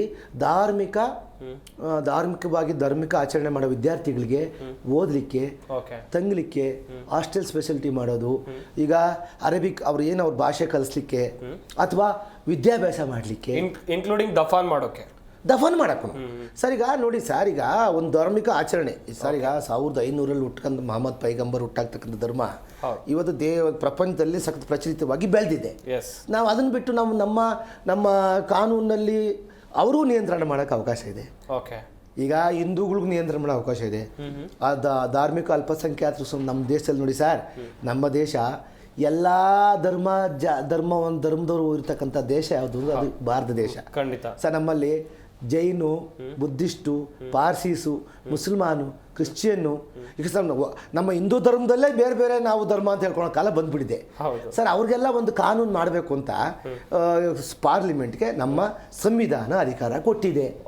ಅದನ್ನ ಇವರು ವೈಭವೀಕರಿಸಿ, ನಾನು ರಾಜಕೀಯ ವ್ಯಕ್ತಿಯಾಗಿ ಮಾತಾಡ್ತಿಲ್ಲ, ವೈಭವೀಕರಿಸಿ ಯಾವುದೋ ಒಂದು ಕೋಮನ್ ಜನನ ಇದು ಸರಿ ಇಲ್ಲ ಅನ್ನೋದೇನು ಗೊತ್ತಾ, ಇದು ಒಂದು ಪ್ರಚೋದನೆ ಕೊಟ್ಟಂಗಾಗುತ್ತೆ. ಅದಕ್ಕೆ ಸುಪ್ರೀಂ ಕೋರ್ಟ್ ಇದೆ ಮಾನಿಟರ್ ಮಾಡೋಕ್ಕೆ. ಅಸಂವಿಧಾನಿಕ ಕಾನೂನುಗಳನ್ನ ಸರ್ ಸುಪ್ರೀಂ ಕೋರ್ಟ್ ನೇರವಾಗಿ ಅದನ್ನ ಅಸಿಂಧುಗೊಳಿಸೋ ಪವರ್ ಇದೆ. ಹಂಗಿದ್ದಾಗ ಯಾಕೆ ಇವರು ಸಂಸತ್ ಚರ್ಚೆ ಮಾಡಕ್ಕೆ ಬಿಡುದಿಲ್ಲ? ಚರ್ಚೆ ಮಾಡ್ಲಿ, ಚರ್ಚೆ ಮಾಡಿ ಸರಿಲ್ಲ sir. All bad laws will be controlled by the parliament, can enact by the parliament, can have a power to control by the Supreme Court. The Constitution has given power to diminish such kind of laws ಅಂತಿದ್ದಾಗ ಚರ್ಚೆಗೆ ಬರೋಕ್ಕಿಂತ ಮುಂಚೆ ಜನಗಳು ತಲೆ ಕೆಡಿಸೋದಿಲ್ಲ, ಇದು ಅಸಂವಿಧಾನಿಕ. ಯಾರು worry ಮಾಡ್ಕೊಳ್ಳೋ ಅಂತ ಅಗತ್ಯ ಇಲ್ಲ, ಮೇಲೊಂದು ಕೋರ್ಟ್ ಇದೆ, ಸುಪ್ರೀಂ ಕೋರ್ಟ್ ನೋಡ್ಕೊಳ್ಳುತ್ತೆ ಏನಂತ ತುಂಬಾ ಚೆನ್ನಾಗಿ ಹೇಳಿದಿರಿ ಸರ್. ಶಫೀವುಲ್ಲಾ ಸರ್, ಈಗ ಲೋಕಸಭೆಯಲ್ಲಿ ಇವತ್ತು ತಾನೇ ವಕ್ಫ್ ತಿದ್ದುಪಡಿ ಮಸೂದೆ ಮಂಡನೆ ಆಯ್ತು, ಇದ್ರ ಬಗ್ಗೆ ನೀವು ಹೇಳ್ತಾ ಹೋಗೋದಾದ್ರೆ ಸರ್, ಇದನ್ನ ವಿರೋಧಿಸ್ತೀರಾ, ಒಪ್ಕೊಳ್ತೀರಾ? ಇದು ಮುಸಲ್ಮಾನರು, ಪೂರ್ತಿ ಭಾರತದ ಮುಸಲ್ಮಾನರು ವಿರೋಧಿಸಿದ್ದಾರೆ. ನಾನು ಒಬ್ಬ ಮುಸಲ್ಮಾನ, ಅವರಲ್ಲೇ ನಾನು ಒಬ್ಬ. ನಾವೆಲ್ಲ 25 ಕೋಟಿ ಮುಸಲ್ಮಾನರು ವಿರೋಧಿಸ್ತೇವೆ. ಕಾರಣ ಇಷ್ಟೇ, ನಮಗೆ ಸಂವಿಧಾನದಲ್ಲಿ ದಕ್ಕಿರೋ ಹಕ್ಕಿದೆಯಲ್ಲ, ನಮಗೆ ಮಾತ್ರ ಅಲ್ಲ, ಎಲ್ಲ ಸಿಟಿಸನ್ಸ್ಗೂ ಇದೆ. ಏನು ಅಂದರೆ ಅವರವರ ಧಾರ್ಮಿಕ ಸ್ಥಳಗಳನ್ನು ನಡೆಸ್ಕೊಂಡು ಹೋಗುವಂಥ ಒಂದು ಜವಾಬ್ದಾರಿಯನ್ನು ಆ ಧರ್ಮದವ್ರು ಕೊಡಲಾಗಿದೆ. ಅದೇ ರೀತಿ ಮುಸಲ್ಮಾನರಿಗೂ ಕೊಟ್ಟಿದ್ದಾರೆ. ಖಂಡಿತ. ಅದರಲ್ಲಿ ಆ ಪ್ರಾಪರ್ಟೀಸ್ ಇದೆಯಲ್ಲ, ವಕ್ಫ್ ಪ್ರಾಪರ್ಟೀಸು, ಅದು ಯಾರಿಗೂ ಸೇರಬೇಕಾದ್ದಲ್ಲ. ಅದು ನಮ್ಮ ಪೂರ್ವಜರು ನಮ್ಮ ಧಾರ್ಮಿಕ ವ್ಯವಸ್ಥೆ ನಡೆಸ್ಕೊಂಡು ಹೋಗೋದಕ್ಕಾಗಿ ಆ ಒಂದು ಪ್ರಾಪರ್ಟೀಸ್ನ ಅಥವಾ ಬೇರೆ ಎಂಥದೇ ಆ ಮಾಲನ್ನಾಗಲಿ ಅದನ್ನು ನಾನು ಧಾರ್ಮಿಕವಾಗಿ ಅಲ್ಲಾಹನ ಹೆಸರಲ್ಲಿ ನಮ್ಮ ಕಮ್ಯುನಿಟಿಗೆ ಕೊಡ್ತಾ ಇದ್ದೇನೆ ಅಂತ ಬರೆದು ಕೊಟ್ಟಿರ್ತಾರೆ. ಅದನ್ನೆಲ್ಲ ಸೇರಿಸಿ ಕ್ರೋಢೀಕರಿಸಿದ್ರೆ ಅದು ವಕ್ಫ್ ಅಂತ ಆಗುತ್ತೆ. ವಕ್ಫ್ ಅಂದರೆ ಇವ್ರು ಹೇಳಿದ್ರು ಆವಾಗಲೇ, ಅದೇ ಸೇಮ್ ಚಾರಿಟಿ ಅಷ್ಟೇ, ಸೇಮ್ ಅರ್ಥ. ಆ ಚಾರಿಟಿ ಮಾಡಿರೋದು, ಯಾರು ಚಾರಿಟಿ ಮಾಡಿರ್ತಾರೋ ಅವರೆಲ್ಲ ನಮ್ಮ ಪೂರ್ವಜರು ಎಲ್ಲ ಇದ್ದರು, ಈಗಲೂ ಜೀವಂತವಾಗಿರೋರು ಮಾಡಿರ್ತಾರೆ. ನಾನು ಮಾಡ್ತಾಯಿದ್ದೇನೆ. ನಾನು ನನ್ನ ಹತ್ರ ಇರೋದನ್ನು ನಾನು ಏನು ಬೇಕು ಅದು ಧಾರ್ಮಿಕವಾಗಿ ನಾನು ವಕ್ಫ್ ಮಾಡ್ಬೋದು. ಪ್ರತಿಯೊಬ್ಬ ಮಾಡ್ಬೋದು ಮುಸಲ್ಮಾನ. ಇದನ್ನು ಮ್ಯಾನೇಜ್ ಯಾರು ಮಾಡಬೇಕಂದ್ರೆ ಮುಸಲ್ಮಾನರು. ಅದರಲ್ಲಿ ಸರಿ, ಮುಸಲ್ಮಾನ್ರಿಗೆ ಮಾತ್ರ ಹಕ್ಕಿದೆಯಾ ಅಂದರೆ ಹಾಗಲ್ಲ. ಹಿಂದೂಗಳು ಯಾವುದು ರಿಲಿಜಿಯಸ್ ಇದಿದೆಯೋ ಸ್ಥಾನಗಳು ಅಥವಾ ಧಾರ್ಮಿಕ ಸ್ಥಳಗಳು, ಅದನ್ನು ಯಾರು ಮ್ಯಾನೇಜ್ ಮಾಡಬೇಕು ಅಂದರೆ ಅದನ್ನು ಮುಸಲ್ಮಾನ, ಕ್ರೈಸ್ತ, ಸಿಖ್ರಲ್ಲ, ಅದು ಹಿಂದೂಗಳು ಮಾಡಬೇಕು. ಒಂದು ಸಲ ಒಂದು ದೃಶ್ಯ ಮಾಧ್ಯಮದಲ್ಲಿ ನನಗೆ ಕರೆದ್ರು. ಒಂದು ವಿಷಯ ಬಂತು. ಏನು ಅಂದರೆ ಈ ಬಾಲಾಜಿ ದೇವಸ್ಥಾನದಲ್ಲಿ ತಿರುಪತಿಯಲ್ಲಿ ಯಾರಾದರೂ ಒಳಗೆ ಬರೋ ಇವರು ಧಾರ್ಮಿಕವಾಗಿ ಬರ್ತಾರಲ್ಲ ದೇವಸ್ಥಾನಕ್ಕೆ ಭಕ್ತರು, ಅವರಲ್ಲಿ ಯಾರಾದರೂ ಹಿಂದೂಗಳು ಬಿಟ್ಟು ಮುಸಲ್ಮಾನರಿದ್ದರೆ ಒಂದು ಮುಚ್ಚಳಿಗೆ ಬರೆದುಕೊಟ್ಟು ಬರಬೇಕು, ಈ ಒಂದು ದೇವ್ರ ಮೇಲೆ ನನಗೆ ನಂಬಿಕೆ ಇದೆ ಅಂತ ಒಂದು ಕಾನೂನು ತಂದು ಅದಕ್ಕೆ ಡಿಬೇಟಿಗೆ ನನಗೆ ಕರೆದ್ರು. ನಾನು ಮೊದಲೇ ಹೇಳಿದೆ ಮುಸಲ್ಮಾನ ಅದರಲ್ಲಿ ಹೇಳುವಂಥದ್ದು ಏನಿದೆ ಅಂತ ಒಂದು ಫಸ್ಟು. ಆಮೇಲೆ ಇಲ್ಲ ಅದನ್ನೇ ಹೇಳಿ ಬಂದು ಅಂತ ಹೇಳಿದ್ದಕ್ಕೆ ನಾನೇನು ಮಾಡಿದೆ, ಅಲ್ಲಿ ಹೋಗಿ ಕೂತ್ಕೊಂಡು ಎಲ್ಲ ಮಾತನಾಡಿದ್ಮೇಲೆ ನನಗೆ ಆ ಪ್ರಶ್ನೆ ಕೇಳಿದ್ದಕ್ಕೆ ಆವಾಗ ನಾನು ಹೇಳಿದೆ, ನೋಡಿ ಧಾರ್ಮಿಕವಾಗಿ ನಡೆಸ್ಕೊಂಡು ಹೋಗೋ ಜವಾಬ್ದಾರಿ ಎಲ್ಲ ಆ ಧರ್ಮಕ್ಕೆ ಕೊಡಲಾಗಿದೆ ನಮ್ಮ ಸಂವಿಧಾನದಲ್ಲಿ. ಹಾಗಿರಬೇಕಾದ್ರೆ ಆ ಬಾಲಾಜಿ ಮಂದಿರವನ್ನು ಅದು ಯಾರು ಮ್ಯಾನೇಜ್ ಮಾಡ್ತಾ ಇದ್ದಾರೋ, ಟ್ರಸ್ಟು ಅಥವಾ ಯಾವುದೋ ಮ್ಯಾನೇಜಿಂಗ್ ಕಮಿಟಿ, ಅವ್ರು ಏನು ಕಾನೂನು ಬೇಕೋ ಅದನ್ನು ಸರಿಪಡಿಸೋದಕ್ಕೆ, ಅದನ್ನು ಚೆನ್ನಾಗಿ ಇಟ್ಕೊಳ್ಳೋದಕ್ಕೆ ಮಾಡುವಂಥ ಅಧಿಕಾರ ಅವ್ರಿಗಿದೆ. ಅಲ್ಲಿ ಹೋಗೋ ಯಾರೇ ಭಕ್ತ ಮುಸಲ್ಮಾನ ಅವನು ಯಾತಕ್ಕೆ ಹೋಗ್ತಾನೆ? ಅವ್ರು ಹೇಳಿರೋ ಮುಚ್ಚಳಿಗೆ ಬರೆದು ಕೊಟ್ಟು ಹೋಗಲಿ, ಇಲ್ದಿದ್ರೆ ಅವ್ನು ಯಾಕೆ ಹೋಗಬೇಕು ಅಂದೆ ನಾನು. ಈ ಒಂದು ಆ್ಯಟಿಟ್ಯೂಡ್ ಇರಬೇಕು ಎಲ್ಲ ನಮ್ಮ ನಾಗರಿಕರಲ್ಲಿ. ಹೌದು. ಮುಸಲ್ಮಾನರಿಗೆ ಸಂಬಂಧಪಡ್ತಾನೆ ಅದನ್ನು ಇಂಟರ್ಫಿಯರ್ ಮಾಡುವಂಥದ್ದು ಆಟಿಟ್ಯೂಡು ಸರ್ಕಾರ ತಂದುಕೊಂಡಿದ್ರೆ ನಾಗರಿಕರು ಏನು ಪರವಾಗಿಲ್ಲ ಬಿಡಿ ಅದೇನು ಅನ್ನೋವಂಥ ಇದು ಇರಬಾರ್ದು. ಯಾತಕ್ಕೆ ಅಂದರೆ ಸಂವಿಧಾನನೇ ಎಲ್ರಿಗೂ ಹಕ್ಕು ಕೊಟ್ಟಿದೆ, ಮುಸಲ್ಮಾನರಿಗೂ ಹಕ್ಕಿದೆ. ಅದು ಮುಸಲ್ಮಾನರಿಗೆ ಧಾರ್ಮಿಕ ಇನ್ನೊಂದೇನು ಗೊತ್ತಾ, ಯಾವುದೇ ವಕ್ಫ್ ಪ್ರಾಪರ್ಟಿ ಧರ್ಮದಲ್ಲಿ ಇರುವ ಒಂದು ಅಂಶ, ಅದು ಧಾರ್ಮಿಕವಾದದ್ದು. ಏನು ಅಂದರೆ ನಾನು ಸತ್ತೋದ ಮೇಲೆ ನಮಗೆಲ್ಲ ದೇವ್ರ ಮೇಲೆ ನಂಬಿಕೆ ಇರೋರು ಮುಸಲ್ಮಾನರು, ಹಿಂದೂಗಳಲ್ಲೂ ಇದ್ದಾರೆ ಬೇಕಾದಷ್ಟು. ಅಲ್ಲಿ ದೇವ್ರ ಮೇಲೆ ನಂಬಿಕೆ ಇಟ್ಕೊಂಡು ನಾವು ಸತ್ತ ಮೇಲೂ ದೇವ್ರ ಎದುರುಗಡೆ ನಾವು ಹೋಗ್ತೀವಿ ಅಂತ ನಾವೆಲ್ಲ ನಂಬಿದ್ದೇವೆ. ಅಲ್ಲಿ ಹೋದಾಗ ನಾನಿಲ್ಲಿ ಪ್ರಾಪರ್ಟಿ ನನ್ನ ಮಕ್ಕಳಿಗೆ, ನಮ್ಮ ಹೆಂಡತಿಗೆ, ಇನ್ನೊಬ್ಬರಿಗೆ ಬಿಟ್ಟು ಹೋಗಿರೋದ್ರಲ್ಲಿ ಸ್ವಲ್ಪ ಪ್ರಾಪರ್ಟಿ ಅಲ್ಲಾಹನ ಹೆಸರಲ್ಲಿ ಬಿಟ್ಟು ಹೋಗಿದರೆ ಅದು ನಾನು ತೀರೋದ ಮೇಲೆ ಸಾವಿರಾರು ವರ್ಷ ಅದು ಅದರ ಒಂದು ಪುಣ್ಯ ನನಗೆ ದಕ್ಕುತ್ತೆ ಅಂತ ನಮ್ಮ ಎಲ್ಲ ಮುಸಲ್ಮಾನರಿಗೆ ಅದರಲ್ಲಿದೆ ನಂಬಿದ್ದೇವೆ. ಈ ನಂಬಿಕೆ ಪ್ರಕಾರ ಕೊಟ್ಟಿರುವಂಥ ಪ್ರಾಪರ್ಟೀಸ್ ಅದು ಧಾರ್ಮಿಕವಾದ ವಿಷಯ. ಆಮೇಲೆ ಕಾನ್ಸ್ಟಿಟ್ಯೂಷನ್ಲಿ ಸ್ಪಷ್ಟವಾಗಿದೆ, ಯಾವುದೇ ಧಾರ್ಮಿಕ ಪ್ರಾಪರ್ಟಿ ಆಗಲಿ ಮೇಂಟೈನ್ ಮಾಡುವಂಥ ಅಧಿಕಾರ ಎಲ್ರಿಗೂ ಇದೆ ಅಂತ ನಮಗೂ ಇದೆ. ಮೈನಾರಿಟಿ ಸೆಕ್ಷನ್ ಆರ್ಟಿಕಲ್ 26 ಸ್ಪಷ್ಟವಾಗಿದೆ. ಇದು ಆರ್ಟಿಕಲ್ಗೂ ವಿರುದ್ಧ, ನಮ್ಮ ಸಂವಿಧಾನಕ್ಕೂ ವಿರುದ್ಧ ಇವ್ರು ತರ್ತಾ ಇರೋ ವಕ್ಫ್ ಬಿಲ್ಲು. ಮುಸಲ್ಮಾನರಿಗೆ ಯಾರಿಗೂ ಬೇಕಿಲ್ಲ. ಆಮೇಲೆ ತಯಾರು ಮಾಡಿರೋದು ಯಾರು? ಒಬ್ಬ ಮುಸಲ್ಮಾನನು ಇಲ್ಲ ತಯಾರು ಮಾಡಿರೋದ್ರಲ್ಲಿ. ಇವರೇ ಸೇರಿಕೊಂಡು ಥಿಂಕ್ ಟ್ಯಾಂಕ್ ಮಾಡಿಕೊಂಡು ನಾಗ್ಪುರದಲ್ಲಿ ತಯಾರು ಮಾಡಿ ತಂದು ಇಟ್ಬಿಟ್ಟು ತೋರಿಸ್ತಾ ಇದ್ದಾರೆ. ಮುಸಲ್ಮಾನರು ಬೇಡ ಅಂದರೂ ಅವ್ರ ತಲೆ ಮೇಲೆ ಹೇರ್ತಾ ಇದ್ದಾರೆ. ಈ ಕಿರಣ್ ರಿಜಿಜು ಮಿಸ್ಲೀಡ್ ಮಾಡ್ತಾ ಇದ್ದಾರೆ, ರಾಷ್ಟ್ರಕ್ಕೆ ಮಿಸ್ಲೀಡ್ ಮಾಡ್ತಾ ಇದ್ದಾರೆ, ಪಾರ್ಲಿಮೆಂಟ್ಗೆ ಮಿಸ್ಲೀಡ್ ಮಾಡ್ತಾ ಇದ್ದಾರೆ. How come he knows better about Waqf or Waqf properties or Waqf rules than a Muslim? ನಾವು ಮುಸಲ್ಮಾನರು 25 ರಾಜ್ಯಗಳ ವಕ್ಫ್ ಬೋರ್ಡ್ನ ಸದಸ್ಯರ ಮಾಹಿತಿಯನ್ನ ತಗೊಂಡೇ ಈ ತಿದ್ದುಪಡಿಯನ್ನ ಮಾಡಲಾಗಿದೆ ಅನ್ನೋದಾಗಿ ಕೇಂದ್ರ ಸರ್ಕಾರ ಈಗಾಗಲೇ ಹೇಳ್ತಾ ಇದ್ದಾರೆ. ನೋಡಿ, ನಾನು JPC ಇಲ್ಲಿ ಬಂದಾಗ ನಾನು all India Muslim personal law board secretary ಆಗಿದ್ದೇನೆ. ನಮ್ಮ all India Muslim personal law board ಪರವಾಗಿ ಮತ್ತು ಬೇರೆ ಬೇರೆ ನಮ್ಮ ಸಂಸ್ಥೆಗಳಿದೆಯಲ್ಲ ಬೆಂಗಳೂರಲ್ಲಿ ಅಥವಾ ಕರ್ನಾಟಕದಲ್ಲಿ ಎಲ್ಲ ಸಂಸ್ಥೆಗಳು ಈ ತಾಜ್ ರೆಸಿಡೆನ್ಸಿಯಲ್ಲಿ JPC ಮೀಟಿಂಗ್ ನಡೀತು ಫುಲ್ ಡೇ. ಅವರು 3 ದಿನ ಇದ್ದರು, ನಮ್ಗೆ 1 ದಿನ ಅವಕಾಶ ಕೊಟ್ಟಿದ್ರು. ಫುಲ್ ಡೇ ಅಲ್ಲಿ ಇದ್ಬಿಟ್ಟು ನಾವೆಲ್ಲ ಚರ್ಚೆ ನಡೆಸಿದ್ದೇವೆ. 44 ಅಮೆಂಡೆಡ್ ಇದ್ದಿದೆಯಲ್ಲ ಅಮೆಂಡ್ಮೆಂಟ್ಸು, ಅದ್ರ ಬಗ್ಗೆ ಕೂತ್ಕೊಂಡು ನಾವೆಲ್ಲ ಸುಮಾರು 15 ದಿನ ಎಲ್ಲ ಚರ್ಚೆ ನಡೆಸಿದ್ದೇವೆ. ಯಾವ ಅಮೆಂಡ್ಮೆಂಟು ಮುಸ್ಲಿಮ್ಸ್ ಪರ ಅಥವಾ ನಮ್ಮ ಧಾರ್ಮಿಕ ಪರ ಅಥವಾ ನಮ್ಮ ವಕ್ಫ್ ಪ್ರಾಪರ್ಟೀಸ್ ಕಾಪಾಡೋದಕ್ಕೆ ಅದರಲ್ಲಿಲ್ಲ. ಸರ್ಕಾರ ಹೆಂಗ್ ಒಡ್ಕೊಬೇಕು ಆ ಪ್ರಾಪರ್ಟೀಸ್ನ ಅಂತ ಇದೆ. ಆಮೇಲೆ ಅದರಲ್ಲಿ ಮುಂದಿನ ಹಂತದಲ್ಲಿ ನಿಮ್ಮಿಂದ ಮಾಹಿತಿನ ಪಡ್ಕೊಳ್ತಾ ಹೋಗ್ತೀನಿ. ವಕ್ಫ್ ತಿದ್ದುಪಡಿ ಮಸೂದೆ ಮಂಡನೆ ವಿಚಾರವಾಗಿ ನಾವು ಚರ್ಚೆಯನ್ನ ಮಾಡ್ತಾ ಹೋಗ್ತಾ ಇದ್ವಿ. ಪರ ವಿರೋಧ ಚರ್ಚೆಗಳಾಗೋದು ಸರ್ವೇ ಸಾಮಾನ್ಯ. ಯಾವುದೇ ಒಂದು ಹೊಸ ಕಾಯ್ದೆ ಅಥವಾ ಮಸೂದೆ ಅಂಗೀಕಾರ ಆಗುವಂತ ಸಂದರ್ಭದಲ್ಲಿ, ಮಂಡನೆ ಆಗುವಂತ ಸಂದರ್ಭದಲ್ಲಿ ವಿರೋಧಿಸೋರು ವಿರೋಧಿಸ್ತಾನೆ ಇರ್ತಾರೆ. ಆದ್ರೆ ಇದರಲ್ಲಿ ಒಳ್ಳೆಯ ಅಂಶಗಳಿವೆಯಾ ಅಥವಾ ಯಾರಿಗೋ ಒಂದ್ ಕಡೆಯಲ್ಲಿ ಅನ್ಯಾಯ ಆಗತ್ತೆ ಅಂತಿದಾರಲ್ಲ, ಏನೋ ಅನ್ಯಾಯ, ಅದೇ ವಿಚಾರವಾಗಿ ಚರ್ಚೆಯನ್ನ ಮಾಡ್ತಾ ಹೋಗೋಣ. ಮೂರ್ತಿ ಸರ್ ಅವರನ್ನ ಮಾತನಾಡಿಸೋಣ. ಮೂರ್ತಿ ಸರ್, ಈಗ ಮುಸ್ಲಿಂ ಮುಖಂಡರು ಹೇಳಿದ್ರು ವಕ್ಫ್ ಆಸ್ತಿ ಅವರದ್ದೇ ಧರ್ಮದವರು ಆಡಳಿತವನ್ನು ನಡೆಸಬೇಕು, ಅವರದ್ದೇ ಧರ್ಮಕ್ಕೆ ಲಾಭ ಹೋಗಬೇಕು, ಒಪ್ಪುವಂತ ವಿಚಾರ. ಯಾಕಂತ ಹೇಳಿದ್ರೆ ಇತ್ತ ಹಿಂದೂ ಧರ್ಮ, ಕ್ರಿಶ್ಚಿಯನ್ ಧರ್ಮ ಅಥವಾ ಬೇರೆ ಬೇರೆ ಧರ್ಮಗಳನ್ನ ನೋಡ್ತಾ ಹೋಗೋದಾದ್ರೆ ಅವರ ಧಾರ್ಮಿಕತೆ ವಿಚಾರಕ್ಕೆ ಸಂಬಂಧಿಸಿದಂತೆ ಆ ಪ್ರಾಪರ್ಟಿಗಳನ್ನ ಅವರೇ ಆಡಳಿತ ಮಾಡ್ತಾರೆ. ಆದ್ರೆ ಇಲ್ಲೊಂದು ಧಾರ್ಮಿಕ ದತ್ತಿ ನಿಧಿ ಇಲಾಖೆ ಅಂತಿದೆ ಸರ್. ದೇವಸ್ಥಾನಗಳ ಹುಂಡಿ ಹಣ ಈಗ ಬೇರೆ ಬೇರೆ ಯೋಜನೆಗಳಿಗೆ ಹೋಗುತ್ತೆ, ಅದು ಸರಿನಾ ಎನ್ನುವುದಾಗಿ ತುಂಬಾ ಜನ ಪ್ರಶ್ನೆ ಮಾಡ್ತಾರೆ ಸರ್. ಈ ವಿಚಾರವಾಗಿ ಹೇಳ್ತಾ ಹೋಗೋದಾದ್ರೆ ಸರ್, ನೋಡಿ, ಈಗ ವಕ್ಫ್ ಕ್ರಿಯೇಟ್ ಮಾಡೋದು ನಮ್ಮ ಲೀಡ್ರ್ ಅವರು, ನಮ್ಮ ಅಣ್ಣವ್ರು ಹೇಳ್ದಂಗೆ ವಕ್ಫ್ ಕ್ರಿಯೇಟ್ ಮಾಡೋದೇ ನಮ್ಮ ಜನಾಂಗದ ಅನುಕೂಲ ಆಗಲಿ ಅಂತ. ಆ ವಕ್ಫ್ನ ಕ್ರಿಯೇಟ್ ಮಾಡೋದು ಅಂದ್ರೆ ಏನು? ಕ್ರಿಯೇಟ್ ಮಾಡೋದು ಅಂದರೆ ಒಂದು ಯಾವುದೋ ಒಬ್ಬರ ಹತ್ರ 100 ಎಕರೆ ಜಮೀನು ಇರ್ತದೆ, ಹೆಂಡತಿ ಮಕ್ಕಳಿಗೆಲ್ಲ ದಾನ ಮಾಡಿ ಒಂದು 25 ಎಕರೆ ಜಮೀನು ನನ್ನ ಧರ್ಮ ಉಪಯೋಗ ಆಗಲಿ. ಯಾವ ರೀತಿ? ಧರ್ಮ ಅಭಿವೃದ್ಧಿಗೆ, ವಿದ್ಯಾಭ್ಯಾಸಕ್ಕೆ, ಅಲ್ಲಿರ್ತಕ್ಕಂಥ ಅವ್ರಿಗೆ ಅನುಕೂಲ ಆಗಲಿ ಅಂತೇಳಿ ಇದು ಈ ಥರ ನಡ್ಕೊಂಡು ಹೋಗ್ತಾ ಇರ್ತದೆ. ಅದನ್ನು ತಪ್ಪು ಅಂತ ನಾವು ಹೇಳಕ್ಕೆ ಬರೋದಿಲ್ಲ. ಅದು ಧಾರ್ಮಿಕ ವಿಚಾರಣೆ, ಅದು ಧರ್ಮಕ್ಕೆ ಸಂಬಂಧಪಟ್ಟ ವಿಚಾರ ಸರ್. ಆದರೆ ನೀವು ಈ ಟೈಮಲ್ಲಿ ಹಿಂದೂ ದೇವಸ್ಥಾನದ ಸಂಪಾದನೆ ಆಗೋ ಹಣನ ಹಿಂದೂಗಳು ಮಾತ್ರ ಖರ್ಚು ಮಾಡಿ ಹೇಳಕ್ಕೆ ಬರೋದಿಲ್ಲ, ಅದು ಅಸಂವಿಧಾನಿಕ. ನಾನು ಯಾಕೆ ಹೇಳ್ತೀನಿ ಅಂದರೆ, ನೋಡಿ ಸರ್, ಹಿಂದೂ ಧರ್ಮದಲ್ಲಿ ಹಿಂದೂ ಧರ್ಮದ ದೇವಸ್ಥಾನದಲ್ಲಿ ಉತ್ಪತ್ತಿ ಆಗೋ ಹಣನ ಕಲ್ಯಾಣ ರಾಜ್ಯಕ್ಕೆ ಖರ್ಚು ಮಾಡಲಿ, ಅದು ಯಾವುದೇ ತಪ್ಪಲ್ಲ ಅದು ಅಲ್ಲ. ಅದು ಮಾಡ್ತಿದ್ದಾರೆ ಸರ್. ನಾನು ಬರ್ತೀನಿ ಸರ್, ವಿಷಯಕ್ಕೆ ಬರ್ತೀನಿ. ಇಲ್ಲಿ ಪಾಯಿಂಟ್ ಬಂದಿರೋದೇನು ಗೊತ್ತಾ?